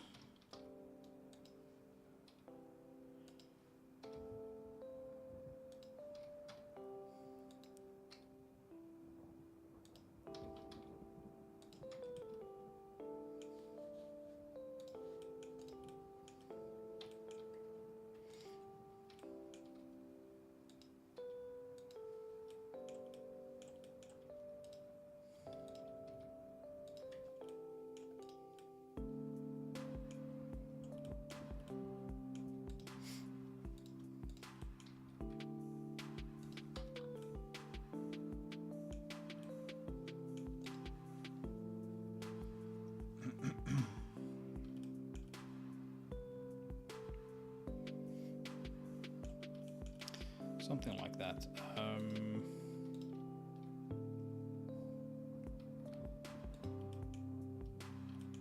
This particular guy here looks a little somehow a little too simple.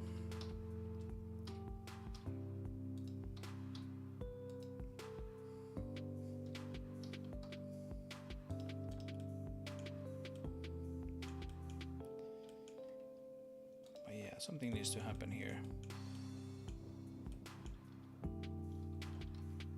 I don't think this kind of really works visually.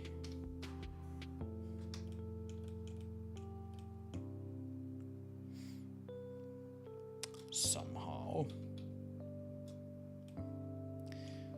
Let's actually get rid of those faces and make like a very sort of flat thing here. Maybe we'll actually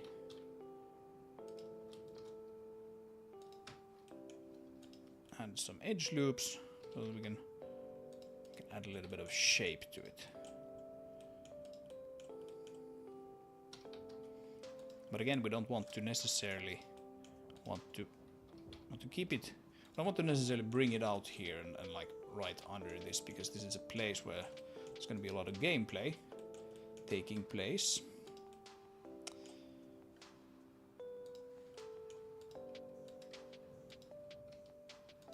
So let's be careful not to add a lot of annoying kind of obstacles where the gameplay is.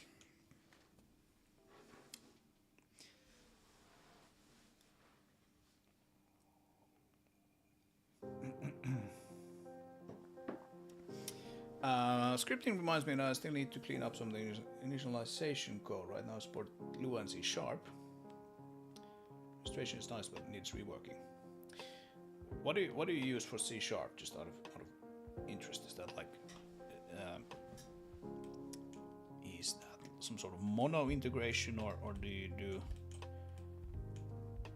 just like straight up load .NET DLLs using like Microsoft's systems or what?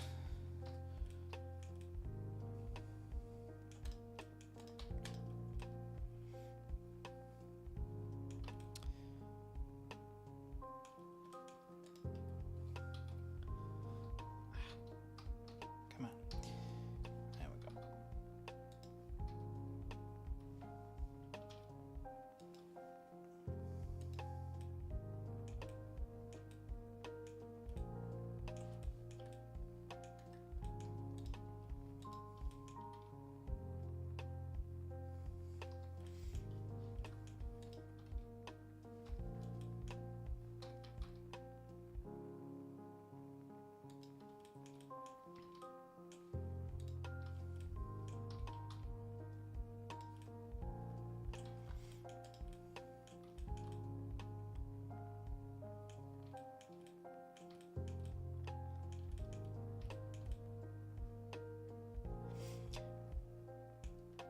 Yeah, we pretty quickly also need to decide how this is actually going to sort of look, this depression here. Is it just like, you know, rock that they have kind of drilled or you know, excavated so that the monorail track can run through it?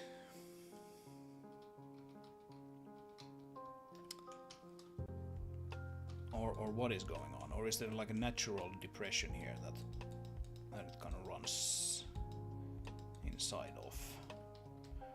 I'm kind of maybe leaning a little to the, I don't know, natural. I mean, it needs to be kind of tricky enough to get over that the player doesn't actually lift the scout over that place, because that's gonna just cause a whole heap of gameplay issues if they do that. So I wouldn't want that to be possible here. And this is maybe a little too boxy, is what I can see from this. I wonder if we should cut out like a slight piece of this or something here. Let's see, I use an abstraction similar to Mono, but using host FXR. Oh. Host FXR.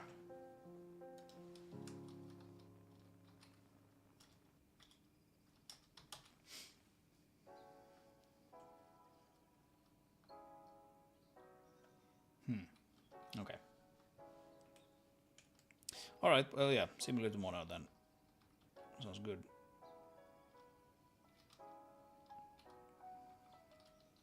Yeah, I think this looks nice from this direction, actually. But then you come here and it's like it's just a box. But we might be able to make it less boxy just by kind of continuing this way. That might make sense. That might prove effective.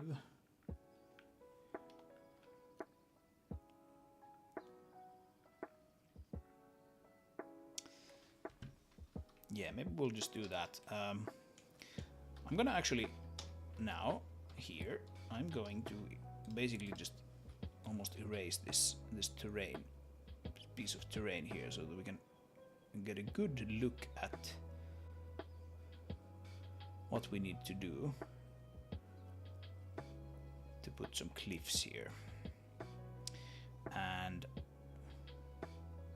I think I'm probably gonna sort of leave it as sort of like a natural thing. You know, there was already a nice place for a monorail running, you know, through there and then here, and that's why they built it right here. You know, a little bit of sort of justifying why it runs exactly here.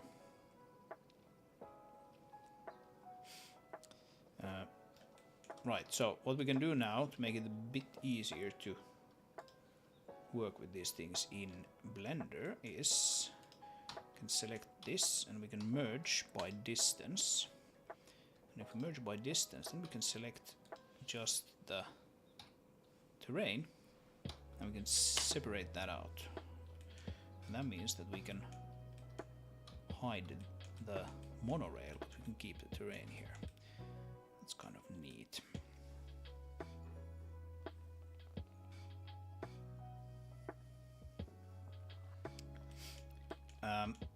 So basically we need to start with a cube, as always. Not always, actually. I use a lot of cylinders as well here for this cliff business, but a lot of the time it's a cube.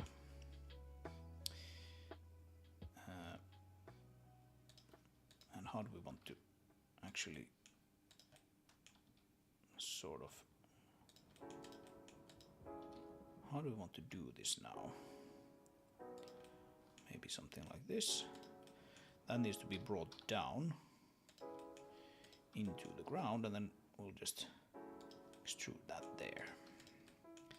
And then we can extrude this here and already kind of start to have it facing the correct way there. Why not?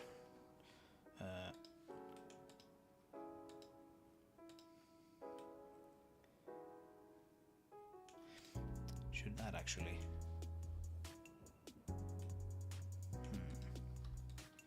Just thinking how I want to close that gap there.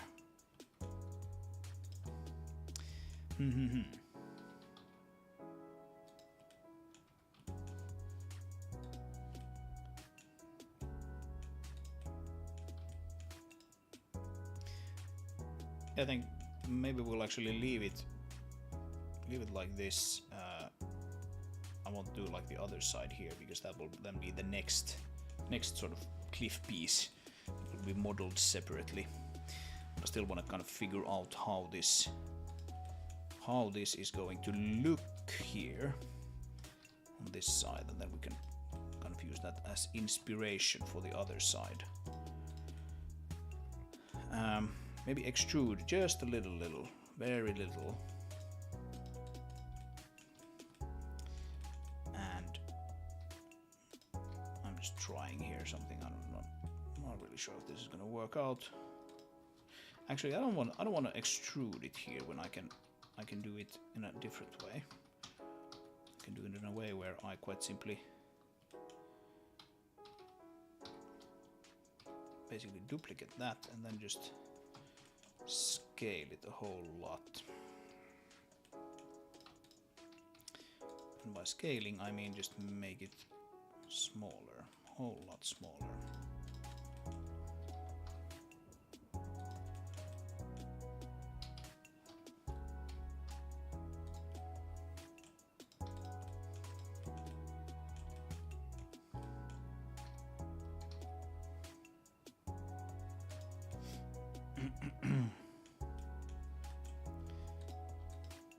And this of course creates a lot of like intersecting geometry and all of that, but I'm going to have to do like a cleanup probably a retopology of this stuff anyway, which is not ideal, but I think that is kind of unavoidable.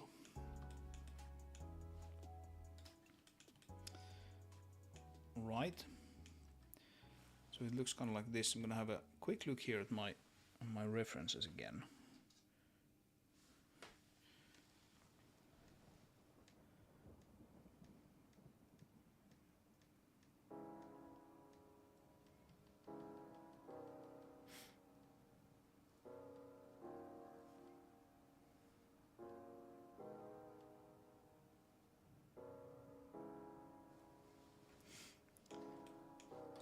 I want to probably like minimize this sort of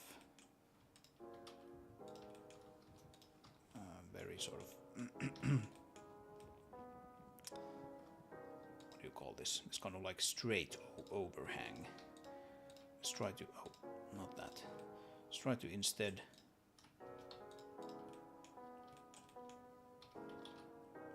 pull it in quite a lot like this. Maybe do another one of those.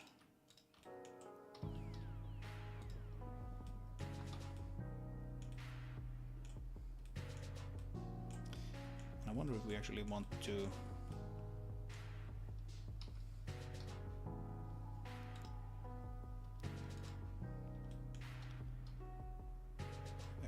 sort of make this a bit more angled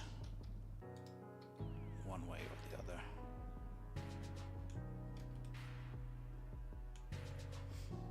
Now this track is a little annoying here now.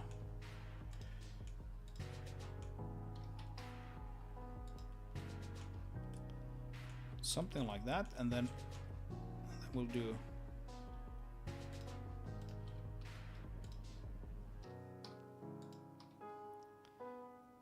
a piece here on the bottom, which kind of rises up to sort of meet that almost.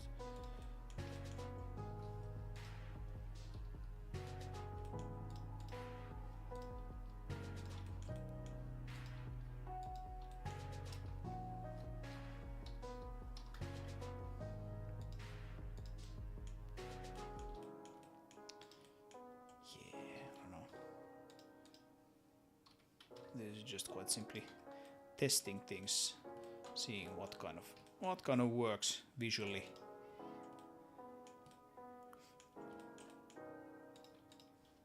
I think this will work eventually. I'm not gonna need to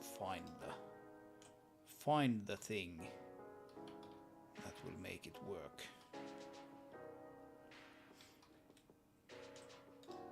Let's bring that with us when we move this guy. That, and then bring that up just slightly.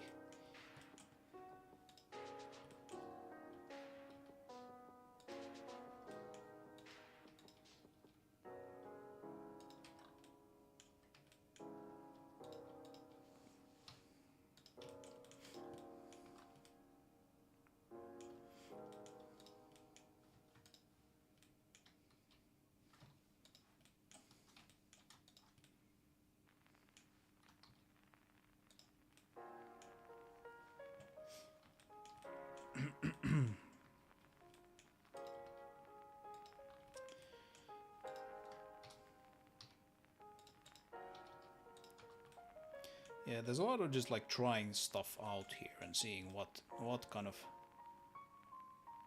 You don't really necessarily even know what you want until you tested it out. At least for me, who's not like super experienced when it comes to creating art like this. And this is kind of like, yeah, I think it looked pretty alright, but it's a bit too kind of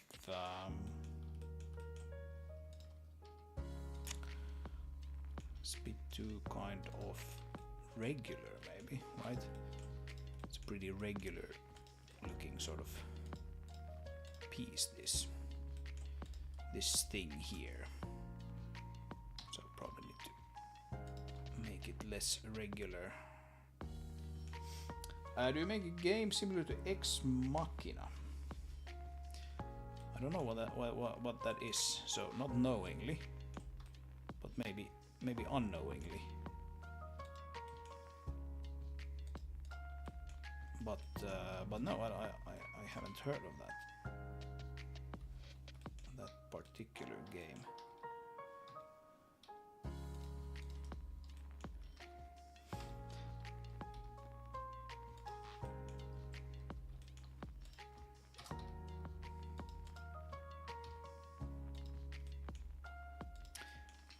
Hello, Eddie. Welcome, welcome.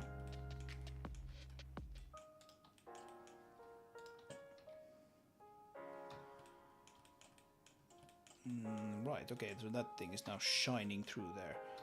Just bring it down a little bit.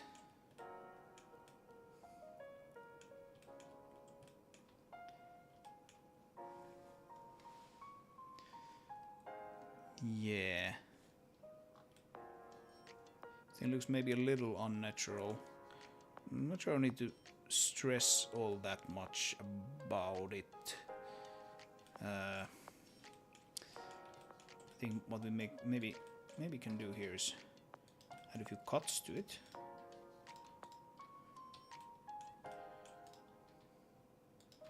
Cuts can help, and then might have to do something about this kind of lower side. That might help as well.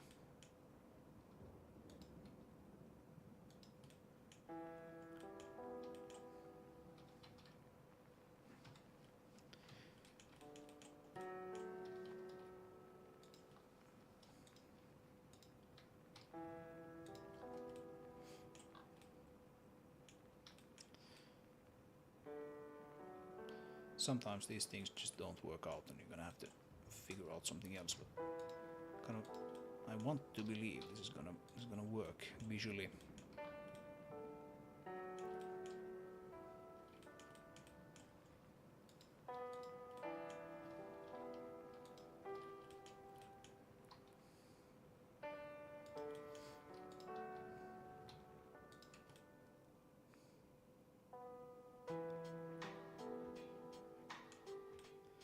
Yeah, this side I can't really say yet, but we can probably make it work by just like completely hiding it, if nothing else. Let's do a little bit of work here on this base here.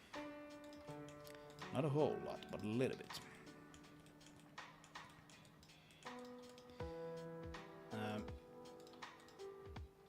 I'm guessing that there might have to be some sort of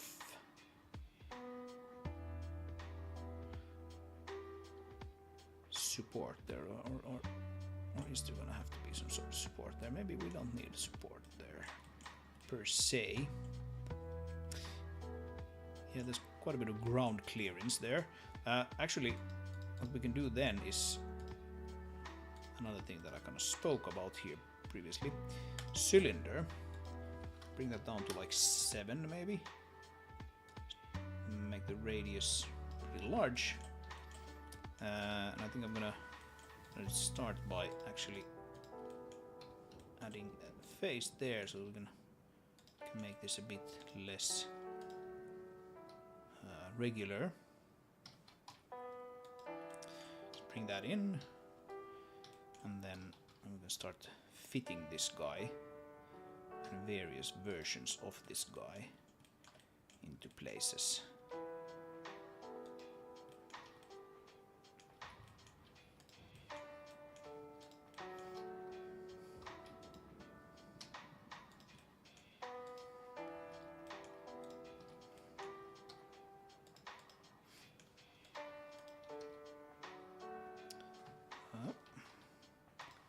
And didn't quite work.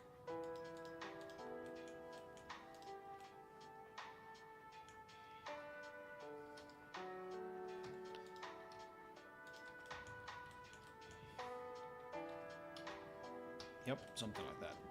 And then we duplicate it. We move it off to the side, we rotate it, scale it up, rotate it a bit more. Oh, this needs to be rotated as well, but just a little, like so. I think a little more, something like that.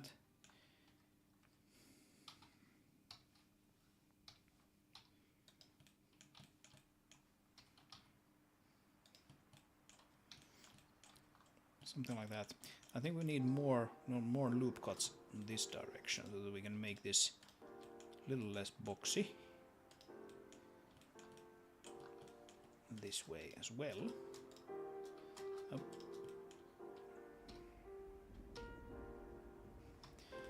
One more actually.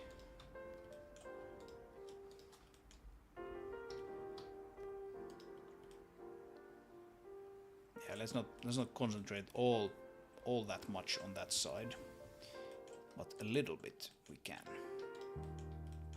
So now then, I think I want to bring that over a little bit so that this is kind of like in the middle of this whole system, and then bring it down ever so slightly.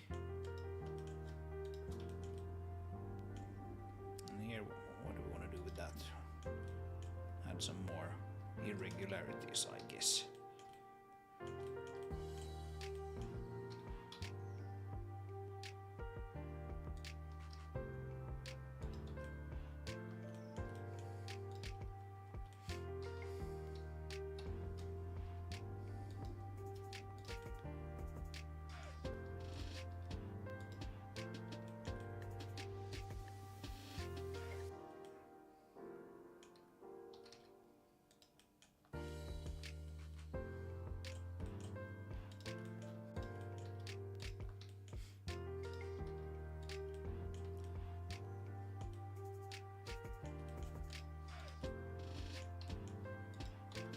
And then, yeah, what can also help is if we do this, but not too much, just a little bit. And basically, whenever you do this, you're almost certain to like break stuff. So you have to really want to randomize, because it typically requires you to go in and fix things like stuff like this. And then, of course, if you do any sort of randomization, you're sure to introduce non-planar phases. So then do we had it there, make planar phases. I typically just crank up the iterations almost completely. It does almost like looks like another type of randomization, to be honest, because it just moves. It has to move points around,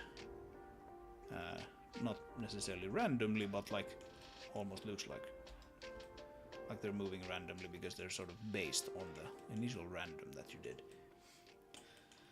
This actually looks pretty good. We don't really have any back faces visible except that one thing that doesn't have a backside. So that's not bad actually. That's pretty good. Yeah.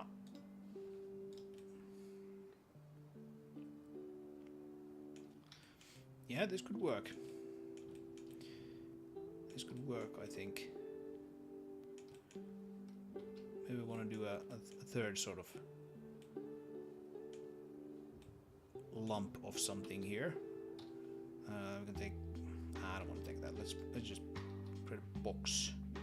Maybe an icosphere can also work. Actually, I think that's too round. Let's just make a box, and we can extrude it along that line or face or whatever, and then we can scale it a little bit, and then we can rotate it.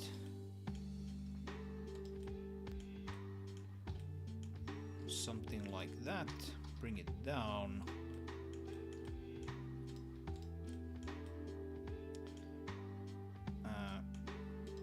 We have this thing here so let's use it. Let's make it a bit less regular. Whoop, that's not good.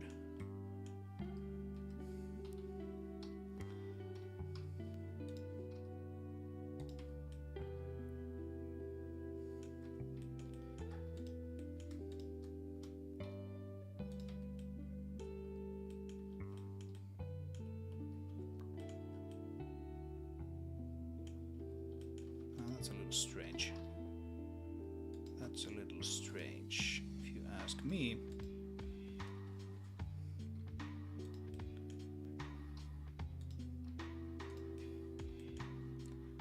And not like, not good strange. It's definitely a good strange, which is kind of what we're going for, really. Yeah. Maybe something like that. Move that there, scale it up a little bit. Still, I think that will probably work.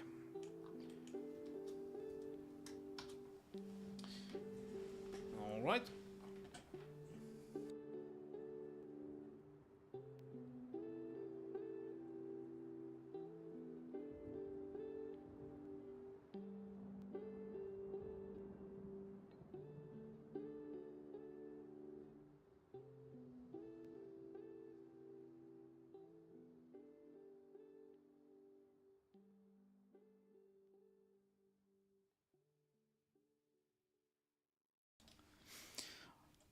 Oh, hey, Matt. What's up? Welcome back.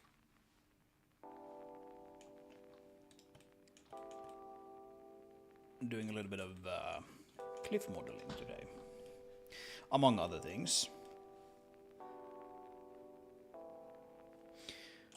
Yeah, I'm starting to kind of feel this cliff. I do wonder if we should do something about this thing here. This thing here is bothering me a little bit. I don't know. Like if we're going to do a retopology on this, then this doesn't matter. But if we're not, then this kind of looks maybe a little too obvious. It's a little too obvious that it's just like another hunk of something that's kind of like placed on top of that. But whether or not that is like an actual problem, then I don't know. Maybe not. Maybe file some of these down a little bit. Actually, nah, let's not do that. What is that? That is like the whole big thing.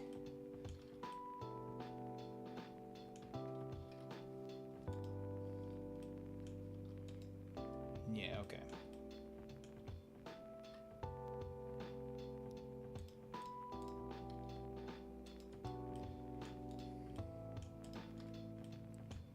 I think that will probably work, but let's see. Hide everything else. Yeah, that will work. Back at it again with the cliffs. Yes. Yes, cliffs are somehow a pretty big part of this game. Or for some reason, I kind of I tend to design and plan out places that take or no, scenarios that take place in like cliffy environments.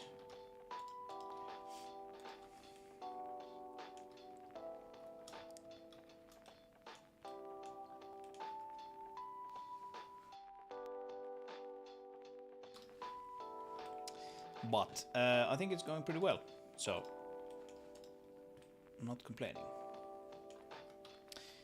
Maybe we can have a look and see what it looks like in the game here.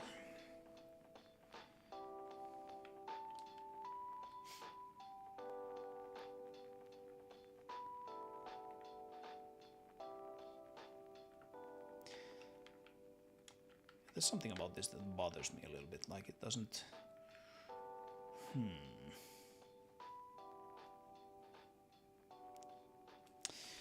I think we need to try. I think we need to try something here. This just looks absolutely horrible now. I managed to make that non-planar. Let's see what we can do about that. First of all, burp, burp, burp, burp. Come on, hide everything else, including the background.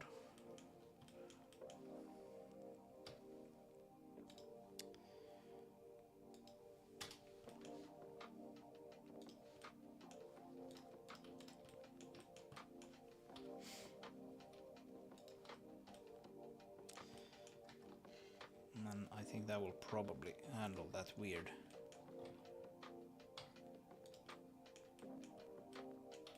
triangulation issue pretty well. Now it is very much like a square though, so let's do something like that. That might make it a bit nicer, easier to stomach.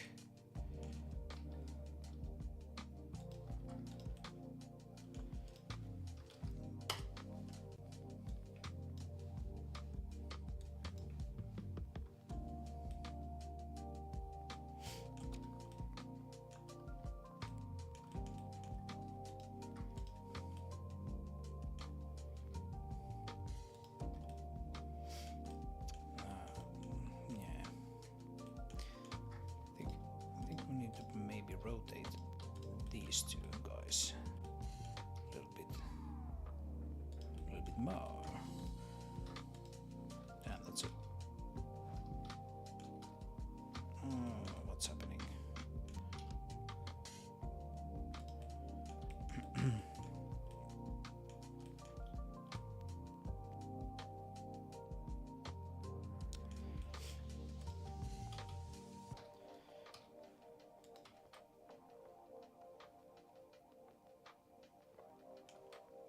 I mean, that could be nice. I'm not sure.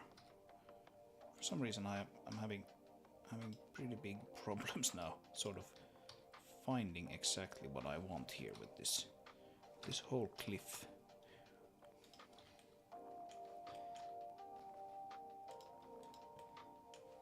But we'll figure it out. We'll figure it out.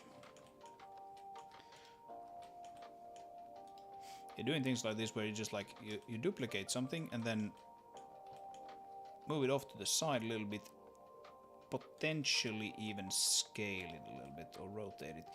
It can look nice because it can give the impression that like it's sort of like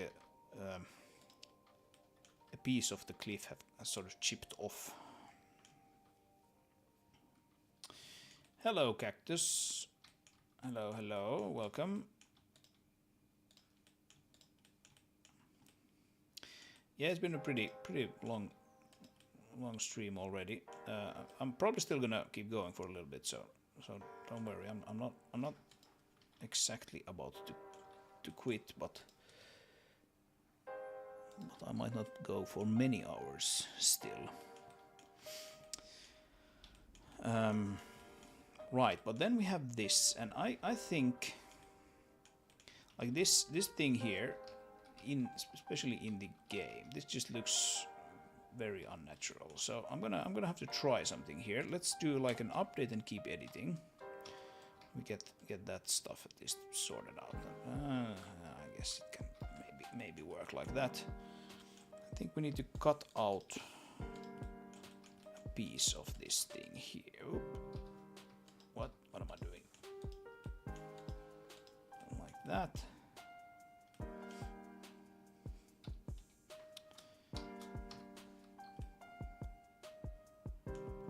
Right, and so let's try something like this. I'm not sure if this is gonna work or not. I mean, it's gonna work technically, but not necessarily visually. Okay, so we need to lower the terrain there. That's fine. Let's make that happen.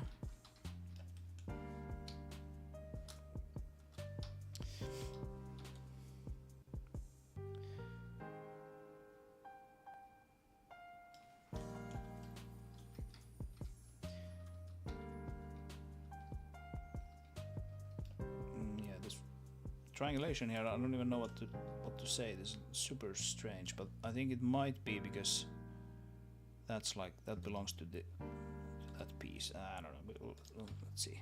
Let's take a look at it here. Right. Okay. So yeah, that's that piece. And in a way, that is kind of nice looking. But I guess in another way, it's kind of wonky looking. If we bring that there, then at least we get.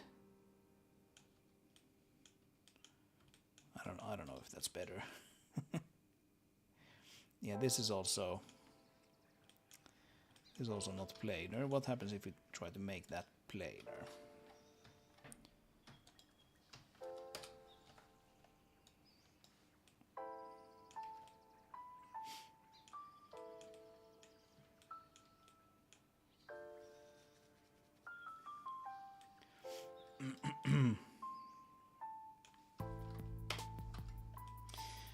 You say it looks unnatural, but there's a monorail next to it, so you could make it look like it's been removed for the rail.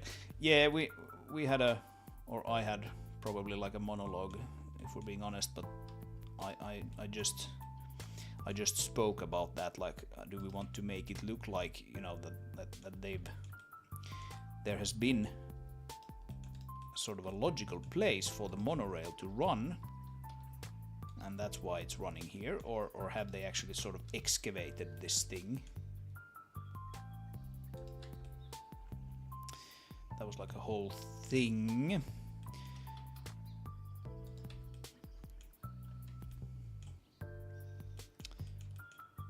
But yeah, not exactly sure if I reached some conclusion there.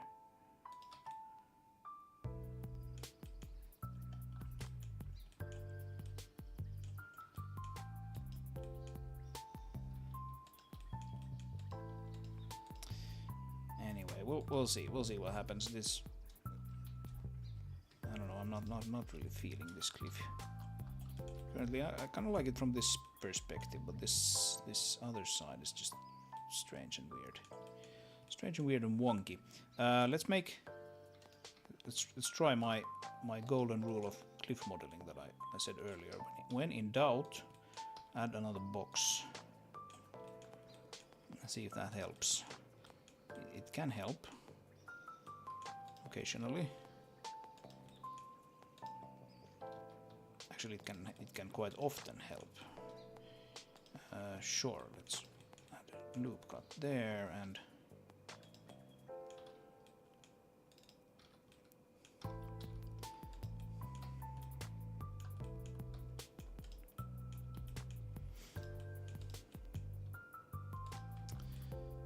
something like that.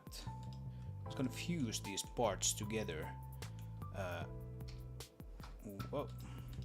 Fuse these parts together by just adding more kind of boxes and stuff.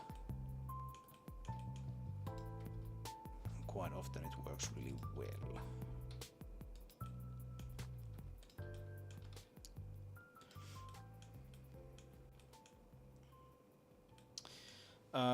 Matt says, need a chill stream vibes after my journey back from work. Took an hour longer than it should. Oh. Yeah, I feel you.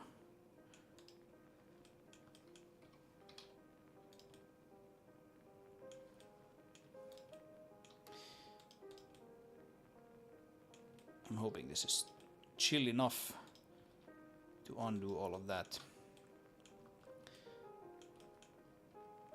Would that work? Maybe, I don't know. Like earlier I spoke about like the the sort of directionality and how it helps to keep that in mind when doing things like this. I think I might have kind of dropped the ball on that one a little bit here with this particular cliff. I think this might be the thing that like is bugging me. The way that this kind of, there's sort of like a depression here. Like why would it be?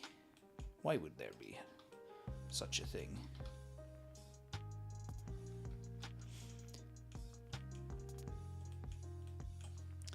Let's get rid of that and get rid of everything else.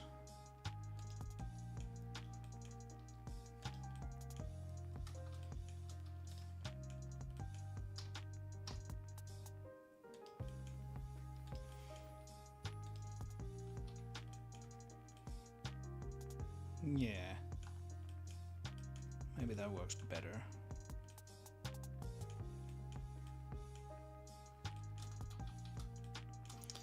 Maybe that works better actually, but if we do that then...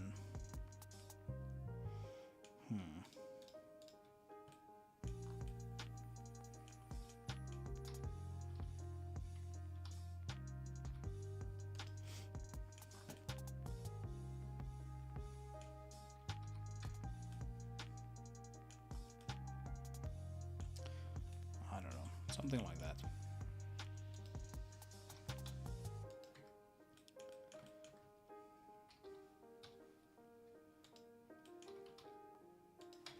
Something like that, maybe.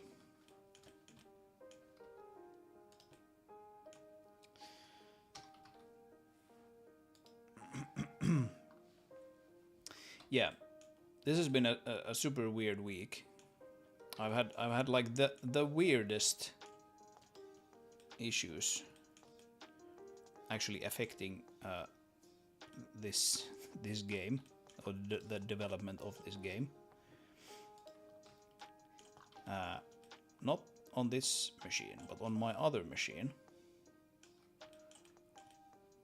which I quite often use to like do off-stream stuff.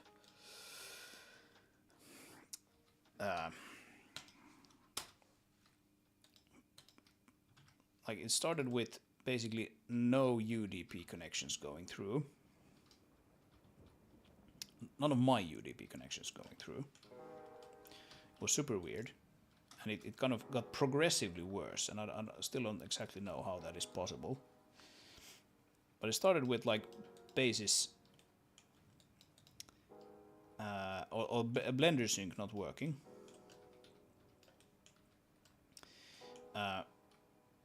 And so that was kind of annoying, and that meant that I had to just do Blender sync stuff on this machine. That is not essentially a problem, but it's a bit annoying. And the issue was that the UDP connection between Blender and the level editor, it just didn't work. Right, so when I have like, if I click edit in Blender, I have this server running here inside Blender. It's like a small add-on that I made, and it uses a UDP connection there to talk to the game engine, and that's how it knows how to send. Oh, actually, I need a terrain carver here, which looks exactly the same as that, so that's why I'm confused here. Yeah, that didn't go through. And I spent like a full day trying to figure out what is happening. Why is this network connection not suddenly working? And it was just this one network connection that failed. Eventually I was like, okay, well, I'm just gonna work on this machine then instead, because I can't honestly figure out what is blocking it. It was whitelisted in F-Secure, which is the antivirus suite that I'm using on that machine, not this one. And it was whitelisted in Windows Firewall. And still, it didn't work. It just didn't go through. I could see the packet being sent in Wireshark and all of this. So I really did see, or did try to debug the whole thing, but it didn't work. So that was confusing.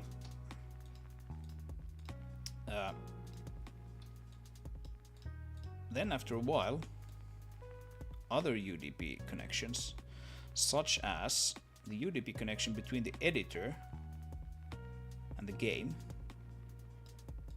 started failing. In the very same way. So now that I'm doing all of this, there's the game running in the background and being rendered here to the editor. The editor sends all of my mouse clicks and keyboard input and mouse movements and everything to the game.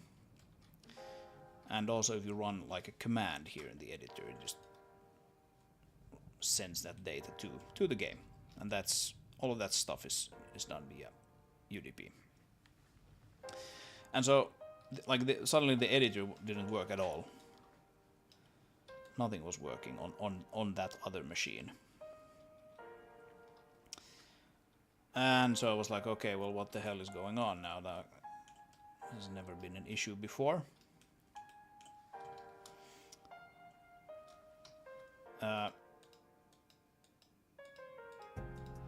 Eventually, I figured out that it is F-Secure that is blocking those things. But it doesn't help. It's not enough to actually whitelist those programs in their tool. You need to completely uninstall F-Secure, the suite. I mean, it's kind of, you know, questionable, or it's like debatable whether or not I actually need that thing or not. But I mean, I've had it for a while and I've actually paid for it, so I've been going like back and forth with their support people for the past few days. We still don't know exactly what it is causing it, because I've had F-Secure for like years and years, and it's worked fine. So that was weird. And then the perhaps even weirder thing happened, or started happening, with the very same computer, somehow cursed apparently. And I shit you not, this is what happened. Every time I got up from my chair, the computer crashed. It just froze. Like the audio would start looping, the mouse just froze, and it happened when I got up from my chair. As amazing as that sounds. Not necessarily every time, but every time it happened, it was just as I was getting up from my chair. So I was like, what is this? Like, what is going on this week? I'm cursed somehow. And I have a theory what it is, what is causing that to happen. I think the chair that I've been using somehow gives off like a static electric charge when I touch the floor after having sat in it for some time. Because like about a year ago, started randomly happening that like one of my screens, you know, got sort of black for a bit, just a few seconds whenever I got up. Well, not whenever, but quite often, and exactly the same way only happened when I was getting up. So I think that thing has sort of gotten a bit worse with that particular chair. I switched out the chair for another one, which is not at all as comfortable as the one I was using. So far I haven't had any crashes. But yeah, you can imagine that was a bit annoying to try to figure out as well.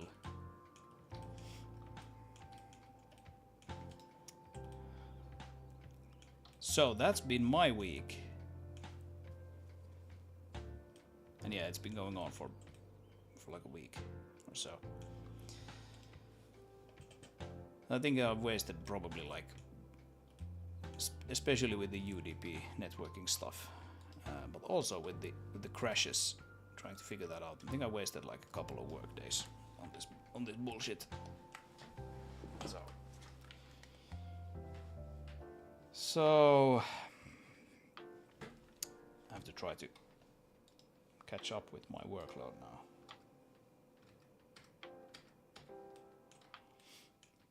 I feel like this, at least probably those, should be angled more like this. Maybe even a bit more if we can afford it.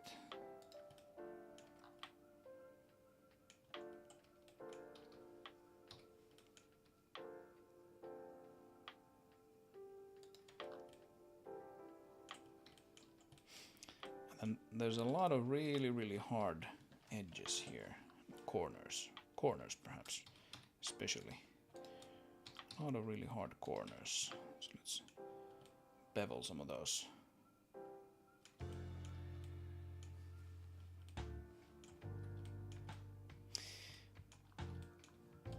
Right, so now I think we can probably lift one of those cars up there. I think that's just how it is. So we might want to tackle that somehow. Not exactly sure how. There are probably like 10 different ways we can do that. Let's figure something out.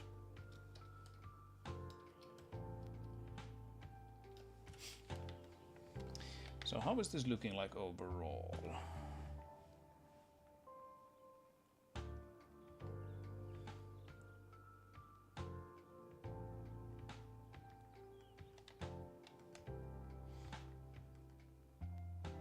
Yeah.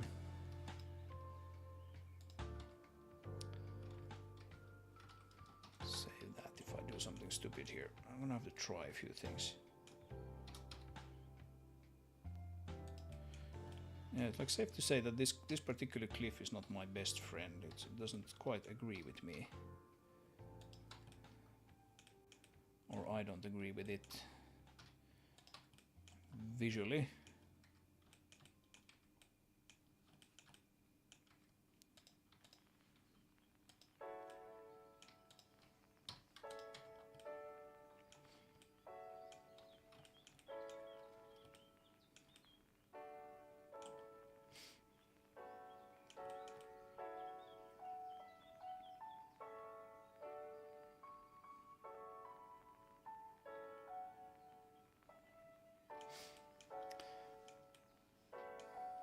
But I guess we can always do what Matt suggested and just go like, no, they excavated this a little bit,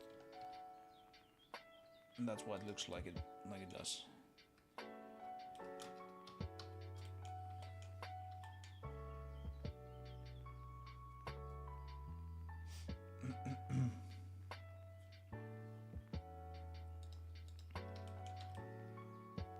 Yeah, do I want this thing here or not? Not necessarily.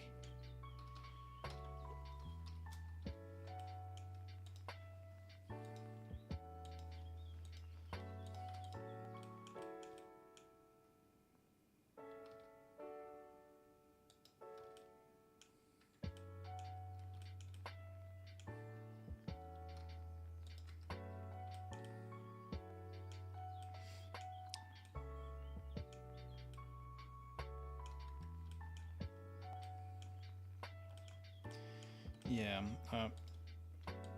maybe it's better if this is lift up. What? It's better if this is lifted up slightly.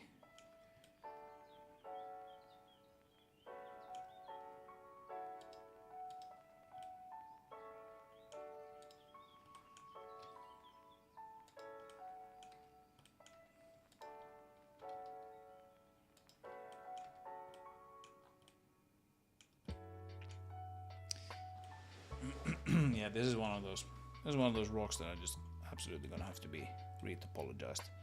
Just like a big mess of geometry there.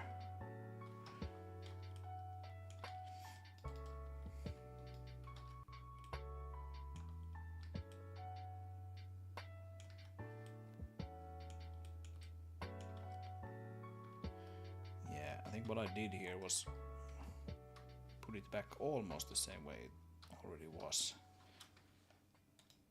in the end, except there's a little bit of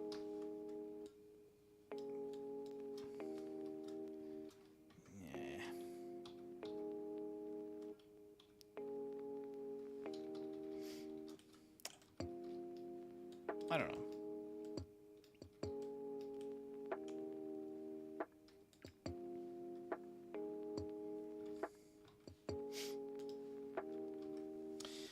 You can use shrink wrap modifier to better conform the polygons to the terrain. Yeah, I don't want to do that though.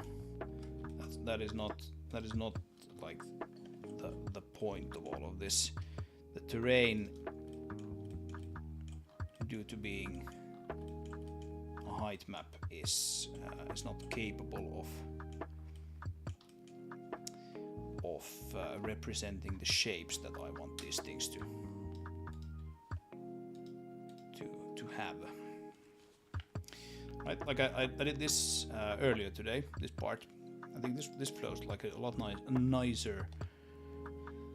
It might just be the fact that like I deliberately here went for like a slightly less busy look, and I'm just like I want to make it more busy. It's kind of itching to make it more detailed. But I need to kind of rein in some of that. Really sort of try to not make everything be super busy.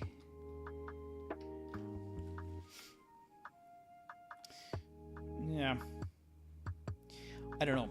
Let's play this a little bit,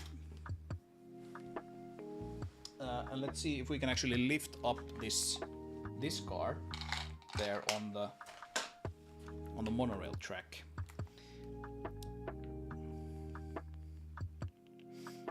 Like overall, I think this place is coming together really nicely. Starting to look like an actual cliff face thing.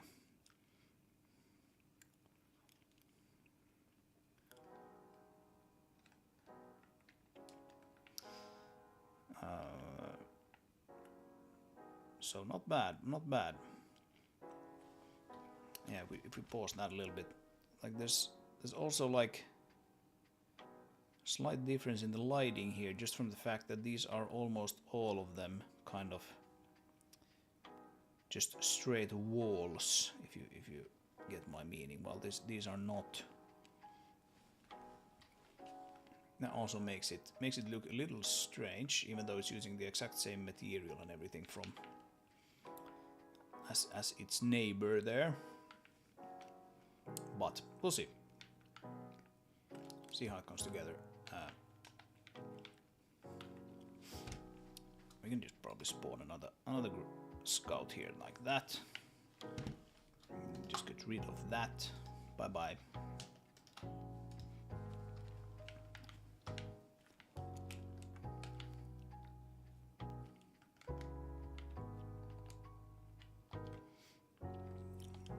Right, so if you now drive, oh, we're stuck on the support there.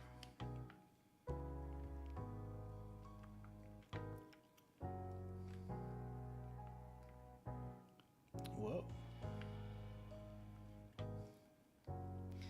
Yeah, this thing is just like when you get it moving, it's almost impossible to stop it.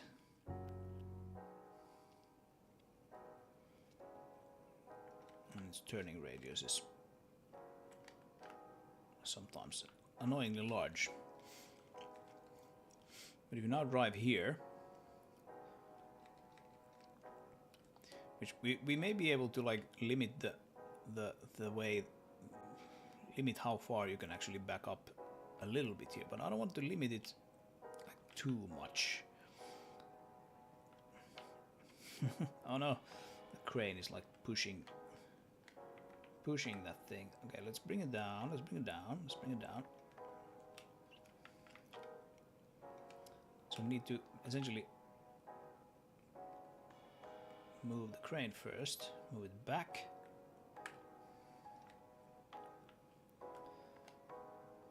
And then forward. And now we can drive this thing and back it up there. I think this should be possible now to place that vehicle there, right? Alright, so handbrake,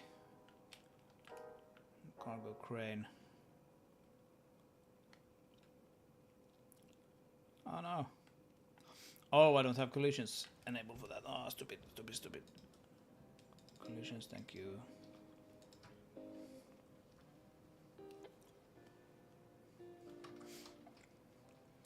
I'm just gonna jump here. Let's put a scout there.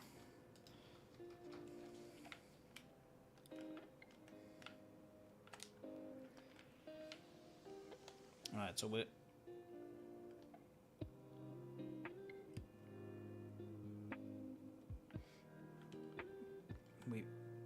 poke this, make it face backwards first.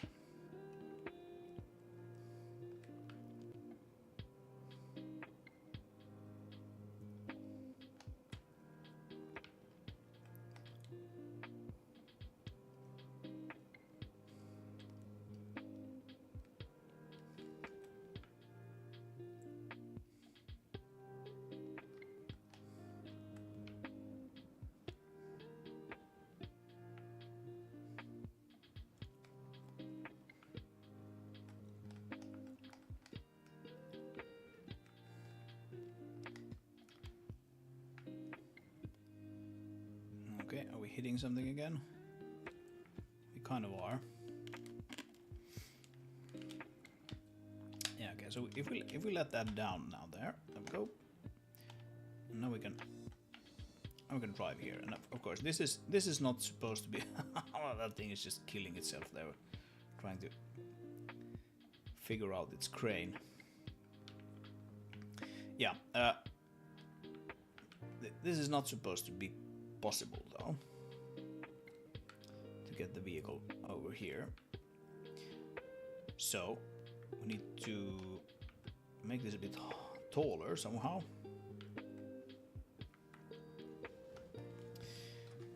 Yeah, now that the crane actually has collisions, it didn't used to have collisions for the longest time. Now that it has collisions, some of that stuff can be kind of tricky to sort of untangle itself. It tries to, you know, if you select the reset crane arm or whatever it's called, the message that you can send to your friends over the radio, and you can also, of course, just select that by pressing Y. If you're controlling the crane yourself, it tries to kind of find a way to do it sort of cleanly, but it can sometimes be kind of tricky, depending on where and in what sort of pose it has been.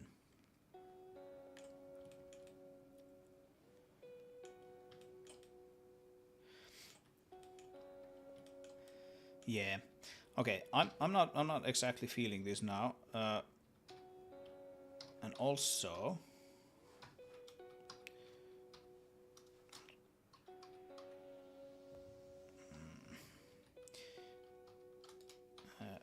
Also, I don't exactly know how this is going to look like when we get this side of the cliff done, which is not going to be done today. I'm going to do that as a separate thing. But anyway, not really feeling sort of...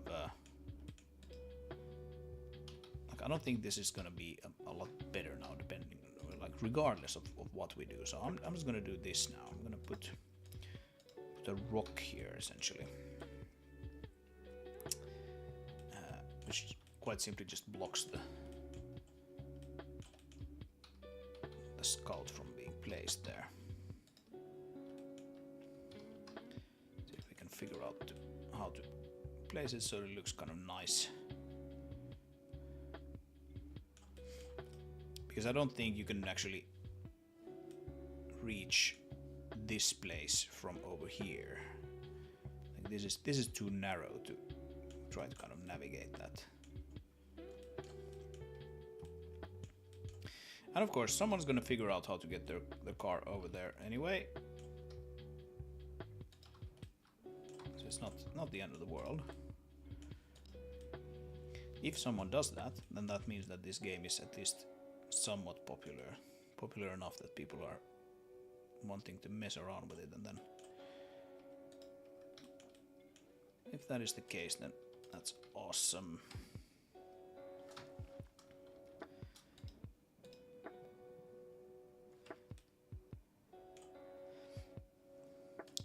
looks weird somehow, this rock here. Let's take a piece of it. Okay.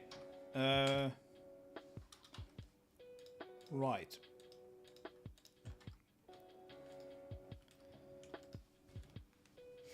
Oh, that it came off the ground a little bit there. We can just pull it down. Pull it down a little bit. Take all of those and drag them downwards.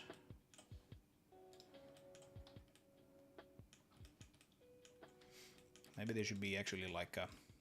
This is actually also a pretty handy way to make it more difficult to drive here, while simultaneously perhaps making it look nicer. I think we want to bring that down a little bit. That's maybe a little too large of a thing. Let's have it something like that maybe.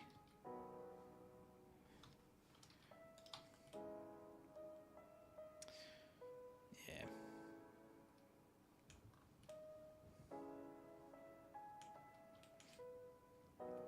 That'll work, at least for now.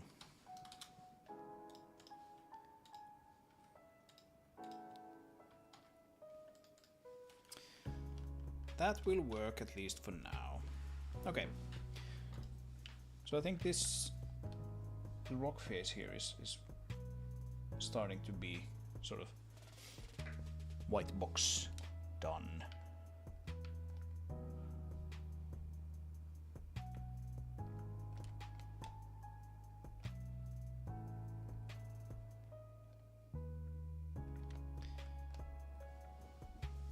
The only thing I'm thinking of, should we like move this slightly further down?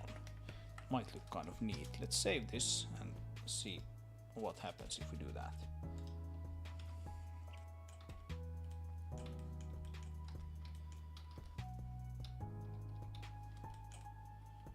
Yeah, so just take all of those and maybe rotate that way a bit, rotate them that way a bit, then just take them downwards a bit.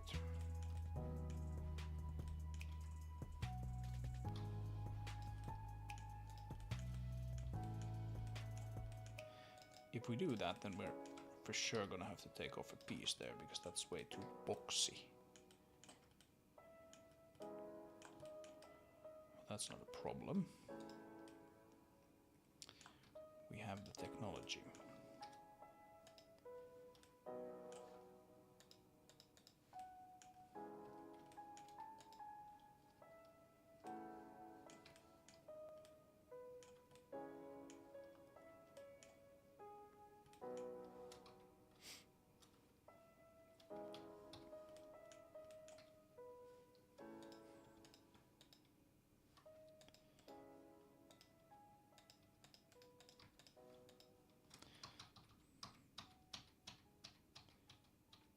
Don't exactly know what I'm doing here.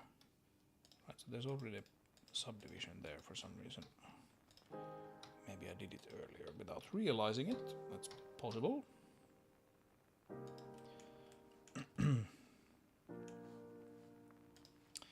Yeah, that looks better.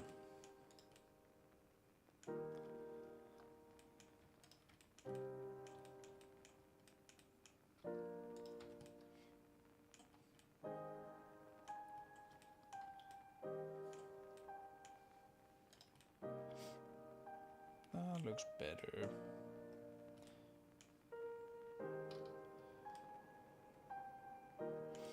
And then this thing has some like stuff here. It's now underground. Can bring it maybe ever so slightly upwards. And then what we could try to do is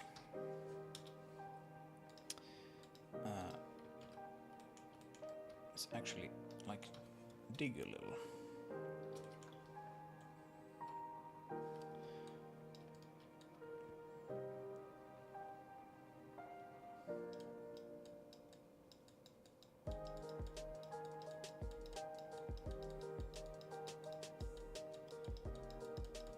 it's not uncommon for rock pieces of rock like this to be sort of situated in a little bit of a pit, just due to how the water flows and all of that. That stuff. Let's bring that down, and then we'll do like a ramp smooth here.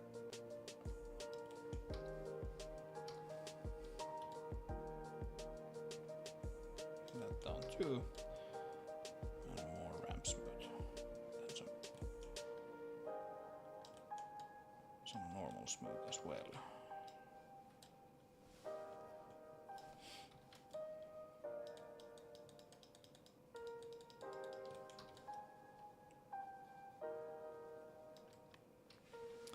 Yeah, this is sort of like a nook or a cranny which is probably gonna fill with like trees and rocks and stuff. That's not necessarily somewhere you're supposed to be driving.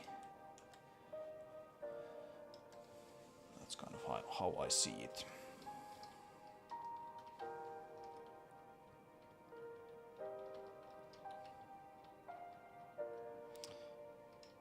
I don't know, is that cooler?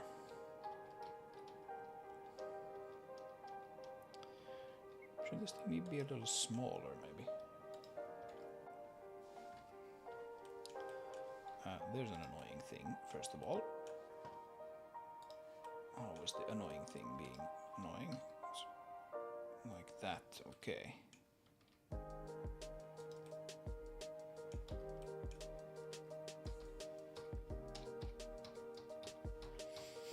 I wonder if this whole thing should be a bit smaller. Might make it a bit nicer to have here.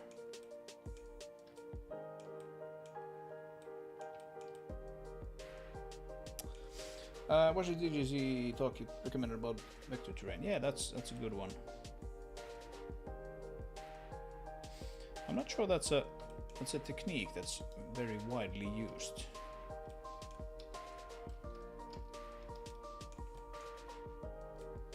But it is definitely cool.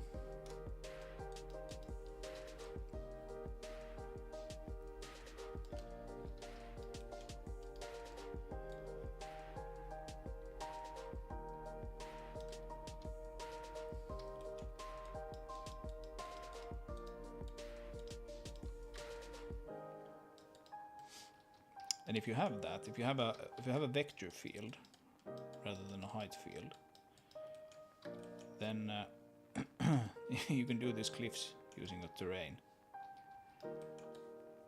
And you can do cliffs that look basically like this.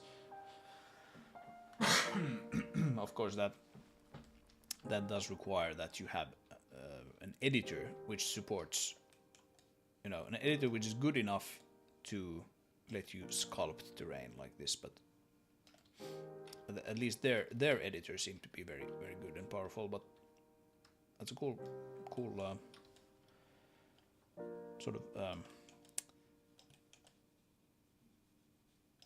cool way to tackle that problem.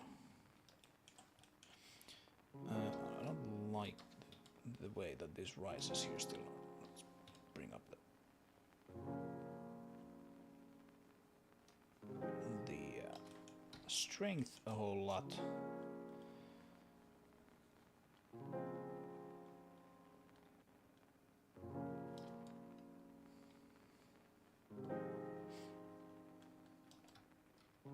Is that better?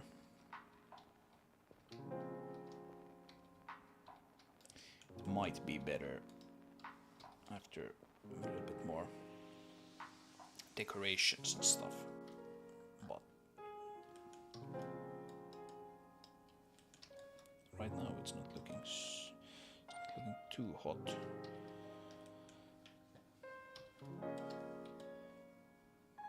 The terrain here is obviously very high up and very close to this because it just wants to let's see if I hide that. Yeah, it wants to sort of rise there underneath that, and I don't really want that.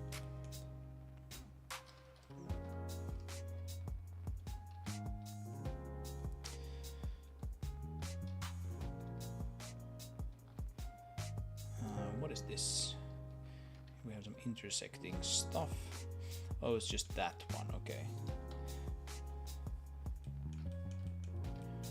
Yeah.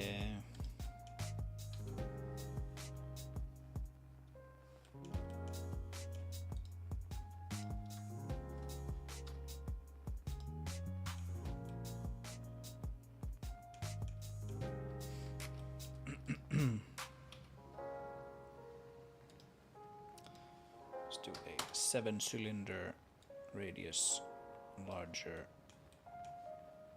Depth is perhaps okay.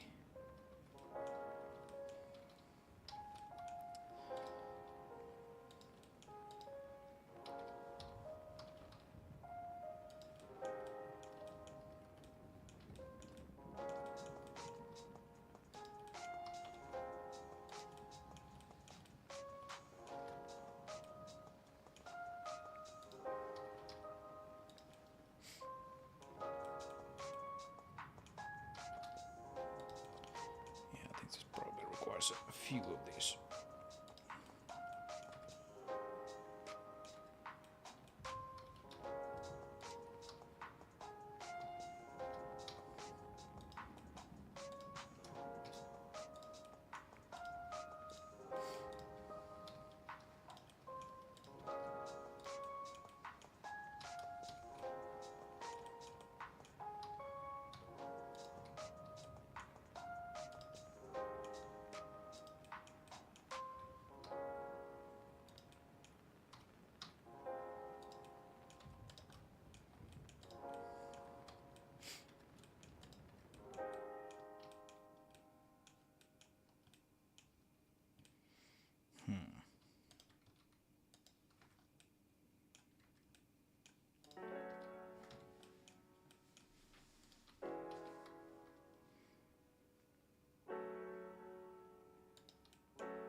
Let's see.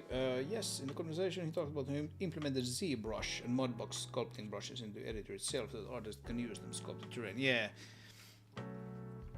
Yeah, that is kind of like, well, a downside if you want to look at it as a downside that the editor work is significant. Right, let's do a little bit of randomize on these guys. Do I want to do on that? I don't think I want to do on that. Let's do just on those. Randomize. Just very little actually. And then make planar. Alright, they were kind of planar already. That'll look better if I just scaled it up. I don't know, maybe it would. I don't know.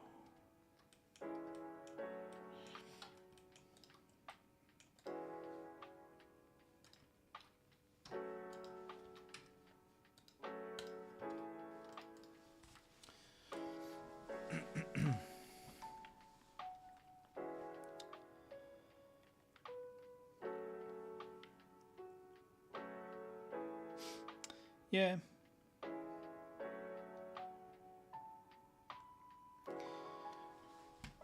Let's put some trees here, because trees, you can see I put a few trees here on this side. Trees just kind of like, at least for me, in my brain, they kind of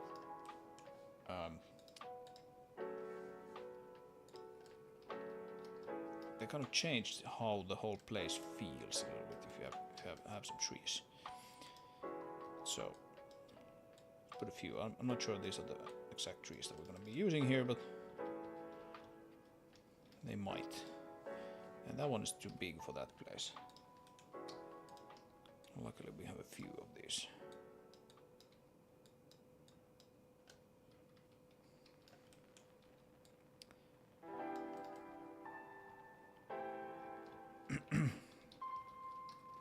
There's even like a dead variant of that, I think. Let's see, dead tree.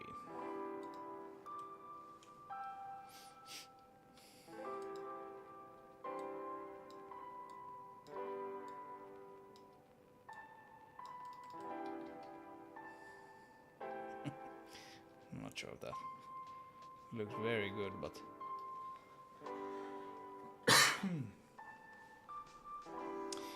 with your Blender Bridge, you can use Blender sculpting brushes for terrain, I guess. Well, not really. Like, first of all, the terrain is mostly edited here in the editor, just, you know, with this in editor terrain editing capabilities that I've added here, which admittedly aren't that, you know, it's not super advanced, but it gets the job done for basic sort of height map stuff. And then even if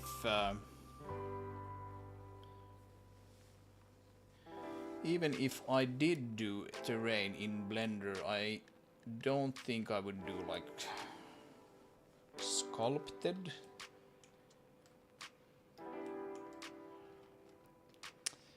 Because the sculpted, are they just normal meshes? Maybe they are actually normal meshes, in which case it probably would work, yeah. Like Blender Sync, which is the sort of Blender Bridge that you talked about, it only supports meshes currently.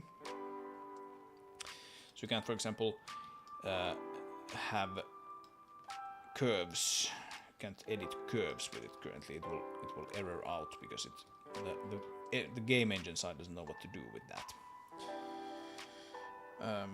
But yeah, sculpted things in Blender are actually just true meshes, I think. So yeah, maybe it would work if you did terrain using meshes. Saw your video on Blender Sync recently, inspired me to create my own plugin. No idea why I never thought of doing that before, but thanks. You're quite welcome. Yeah, I've had a few people tell me that, hey, this is a good idea. It does require a little bit of plumbing on your game engine side, but if you're sort of set up to do that, then yeah. And if you saw the video, then you would know that I originally wanted to make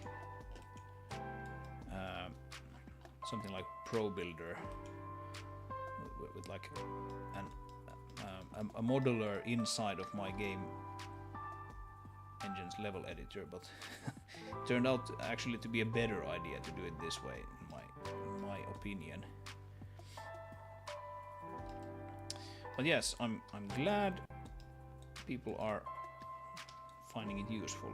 Hopefully it will be as useful and productive to you as it is for me. I mean, I've modeled all of these cliffs here, basically the entire level is done using Blender Sync. No Blender files to mess around with or anything like that yet. I mean, this is basically just white box stuff. I probably will grab them out of Blender Sync and into sort of proper classical Blender files and the Blender workflow when I do the whole texturing and all of that.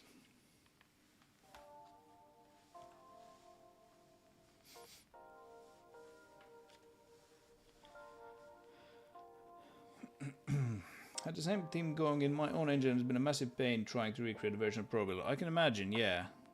Making an actual modeler is not simple. unless you're somehow already familiar with all the math and all the, you know, just the way you need to structure your data for that to be even like remotely viable.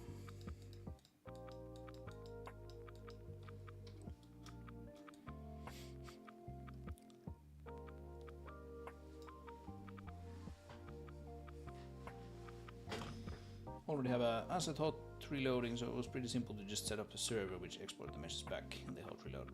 So way easier. Yes, yes, exactly, exactly. That is the niceness of this, is that it's actually not that difficult. For me, I don't know about you, but for me personally, like the tricky thing was the Blender side. I'm not a very good Python programmer, but I got it done. Speaking of, there are some things that I should fix in the Python script for newer versions of Blender, but that can be sorted.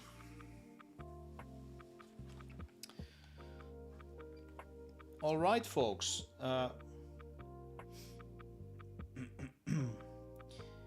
We're coming up on 4 hours 15 minutes. It was a pretty long stream in the end. So basically, this cliff here has been my today's work. Pretty happy with some of the parts. Kind of okay with some of the parts. If that makes sense.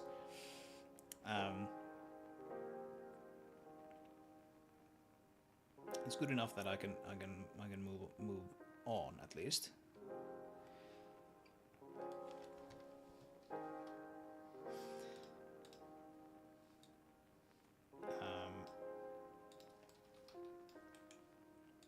Let's put some of these spruce collections here, maybe. Just like burp.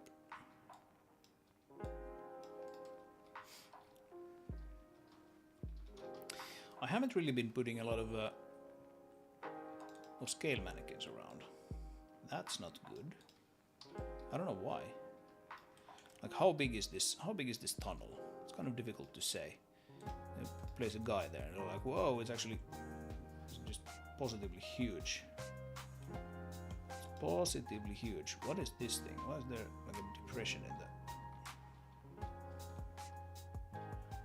Yeah.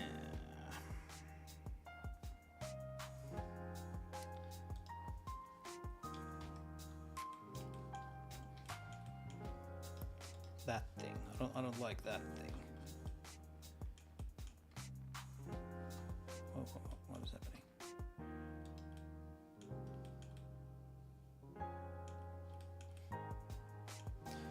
We can see here that this is going to be a problem if I don't tessellate that way.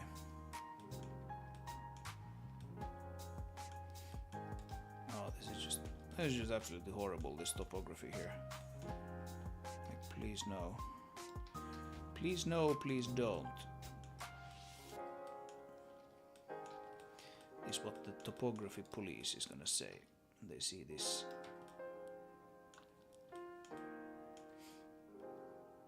But yeah, I don't know. I need to kind of figure out how I want to actually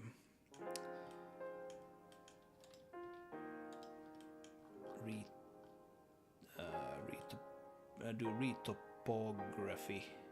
retopographize. What is the word I'm looking for? Retopo. Basically, how I want to do retopo for these things. Because there are quite a few. Let's see if we can get statistics here on the screen. Statistics. Alright, so that thing, take that away. We have 1,344 vertices, 1,244 edges. It's not really a problem from from a performance perspective, but it is a problem from a UV perspective.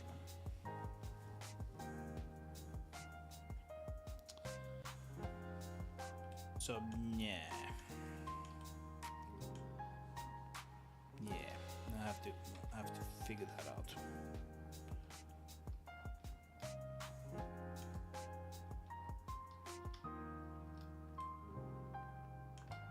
I have to figure that out somehow. Now that rock looks weird.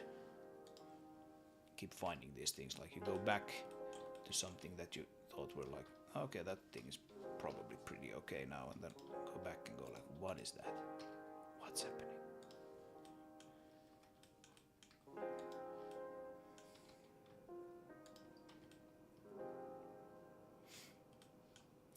You can use planar decimate.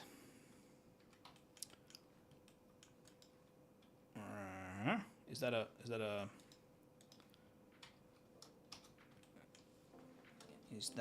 modifier?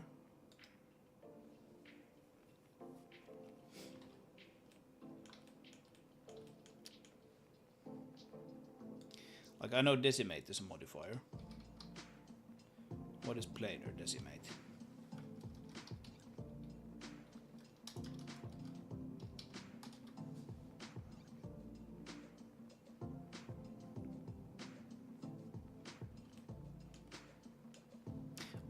Oh, it's okay, planar, right? Okay, so what do we do? What do we do? Angle limit. Huh.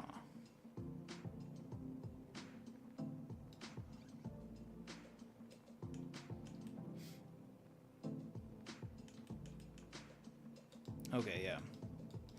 I see what you mean.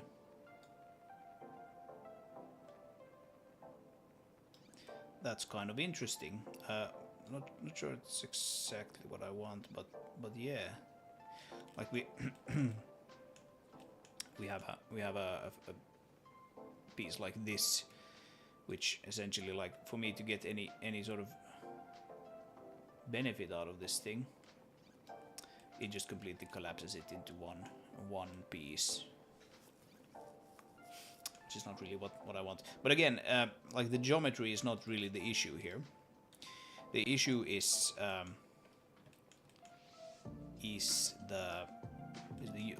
issue are the UVs, right? So if we do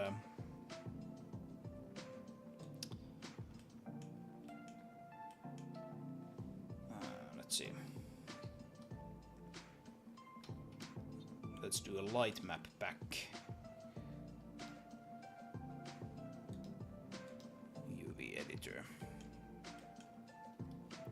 Like, how many of these things are gonna be, you know, just these back faces?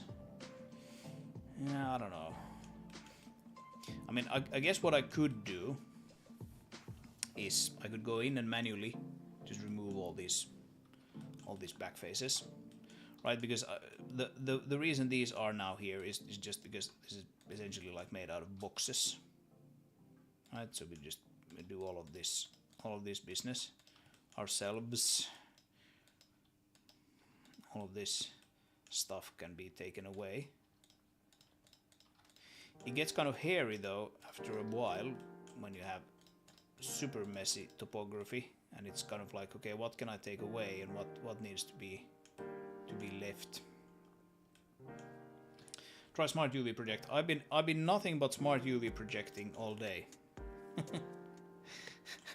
Yeah, like essentially anytime I bring it back into the editor, I do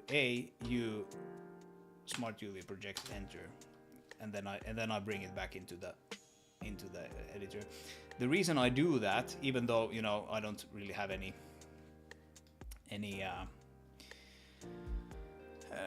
textures or anything like that on it, the reason I still do it is that by default my mesh converter does like a retriangulation on this thing using what is it called, ASIMP, the asset importer library thingy, and it can sometimes fail one of the pre-processing steps or not fail, but it like it just generates garbage if you don't have UVs. So yeah, I do smart UV project a lot. But yeah, I'm gonna want to light map these guys. And since I want to light map them, I want their UV usage to be excuse me, I'm losing my voice here. I want their UV usage to be kind of optimized. And I think I kind of realized as I was doing this that like, okay, this is just gonna be like an absolute mess of you know, things that we care about and things that we don't care about. And so I have like just a shitload of faces like this that like, yes, you can decimate these guys, but the algorithm doesn't necessarily know that like these things don't need to be here at all.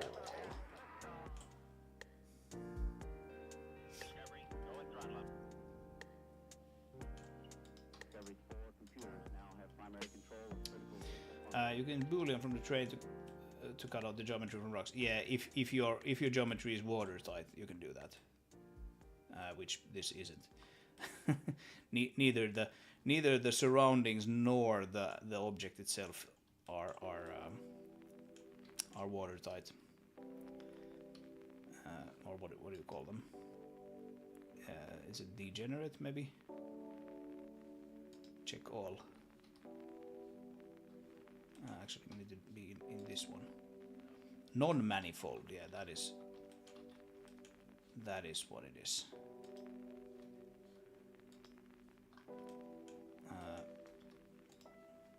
Not sure though what it is actually. Check all.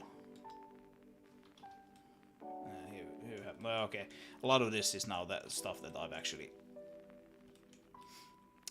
made non-manifold when I started removing those, so it's not really fair, but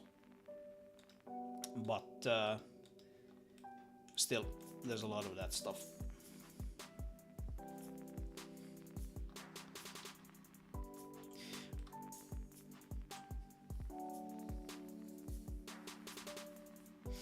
Try fast bool option can work.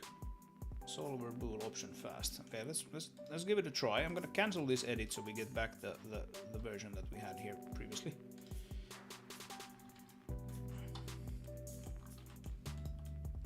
And then what you mean is I will do a boolean on this guy, and then the object is this thing, and fast.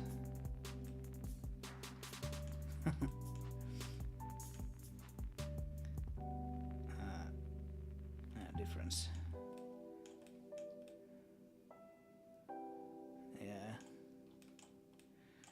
Yeah, unfortunately it gives me a lot of crap, as you can see.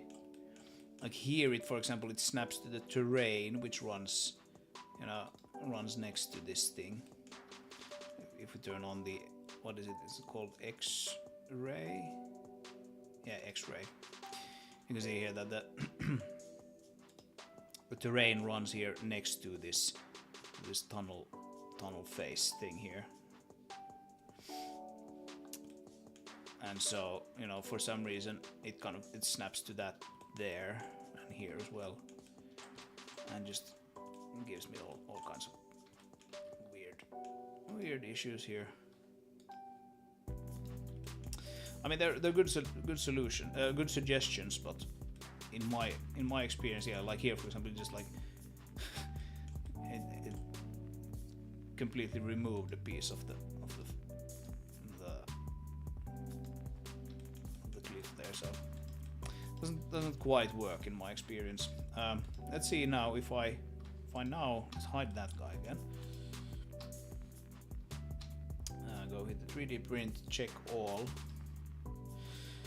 Yeah, now we don't actually have any manifold edges, so that's interesting. But I bet we have some with some of these guys. Like we stake like Let's take that one. I bet we have some manifold edges, or some non-manifold edges with this. Yeah, not that many actually. Oh, it's actually like one face.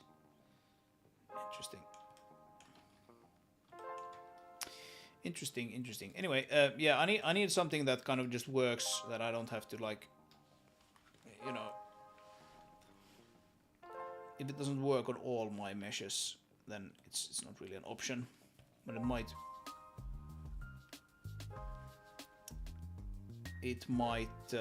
mean like doing it by hand. Good try. Sorry, I opened up more work. No. I don't feel sorry at all. I'm happy to discuss these things. I'm really not an expert on Blender, like any sense of the word. So keep those suggestions coming. I'm happy to try out things.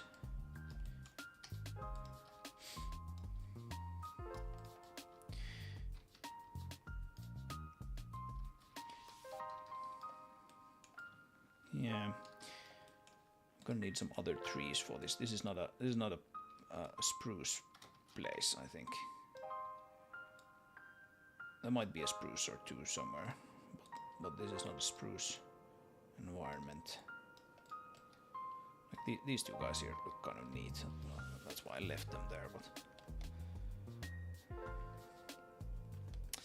yeah, we'll see.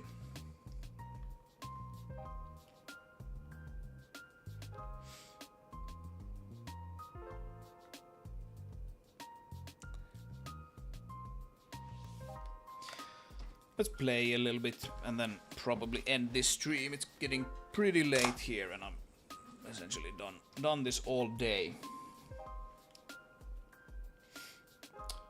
Houdini, yeah, Houdini is one of those cans of worms that I don't really want to open.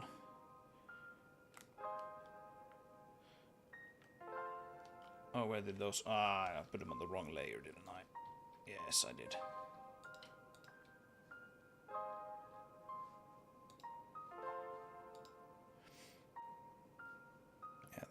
That's not correct either.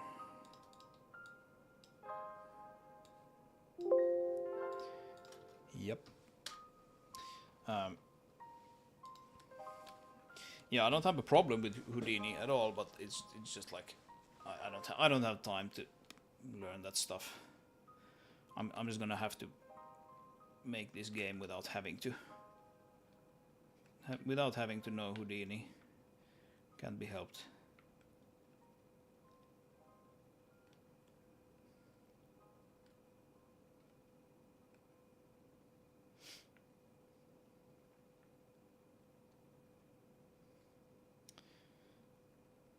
Yeah, all right.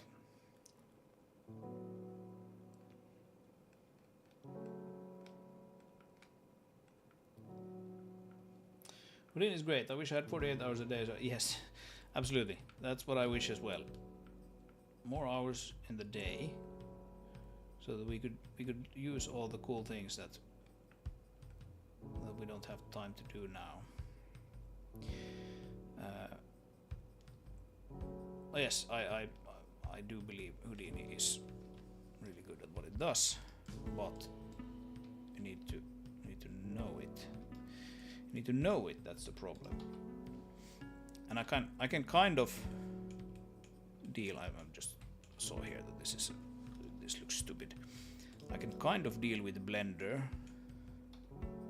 Blender does a lot of stuff, and it's a somewhat confusing program, but I put so much time into it already that I don't think I'm probably ever gonna give up Blender now that I finally know how to use it at least a little bit. It's so versatile, and I'm sure Houdini is just as versatile and can do a lot of things that Blender can't, but it's like so many things to do just on this one project that Houdini will have to wait for the next lifetime, I think.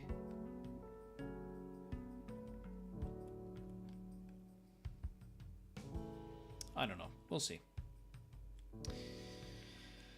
All right, folks. I think we're pretty much done for today.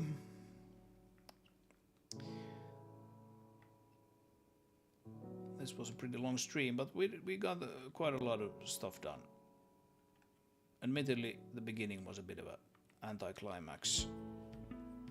I really need to figure out like a way to, you know, remind myself that I've actually been doing videos, and I need to undo my video audio settings and set them back to the stream audio settings whenever I switch between doing videos and streams. So that was a bit of an embarrassment that I once again had the audio incorrectly set up. But luckily we had some nice people in the chat letting me know that was the case. Anyway, this level is coming together. It's a bit of a smaller level.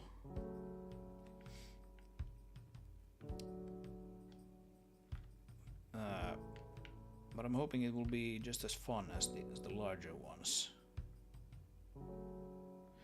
And I will show this to you probably sort of like the environment creation things. I might actually keep the whole like mission thing under wraps, because this is a mission and an environment that you know takes place during the campaign and all of that.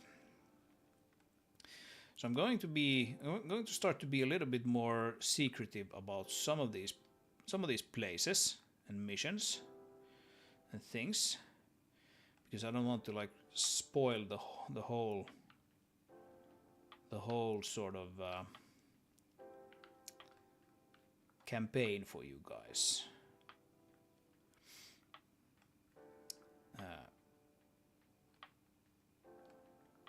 Before the game is even out. Smaller dens. I think it is just, honestly, it's pretty small.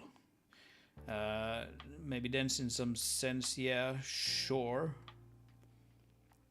But I also think it's just like an honest to God smaller area. It's a bit more gated as well. Like you have this area here, and there's some things happening here.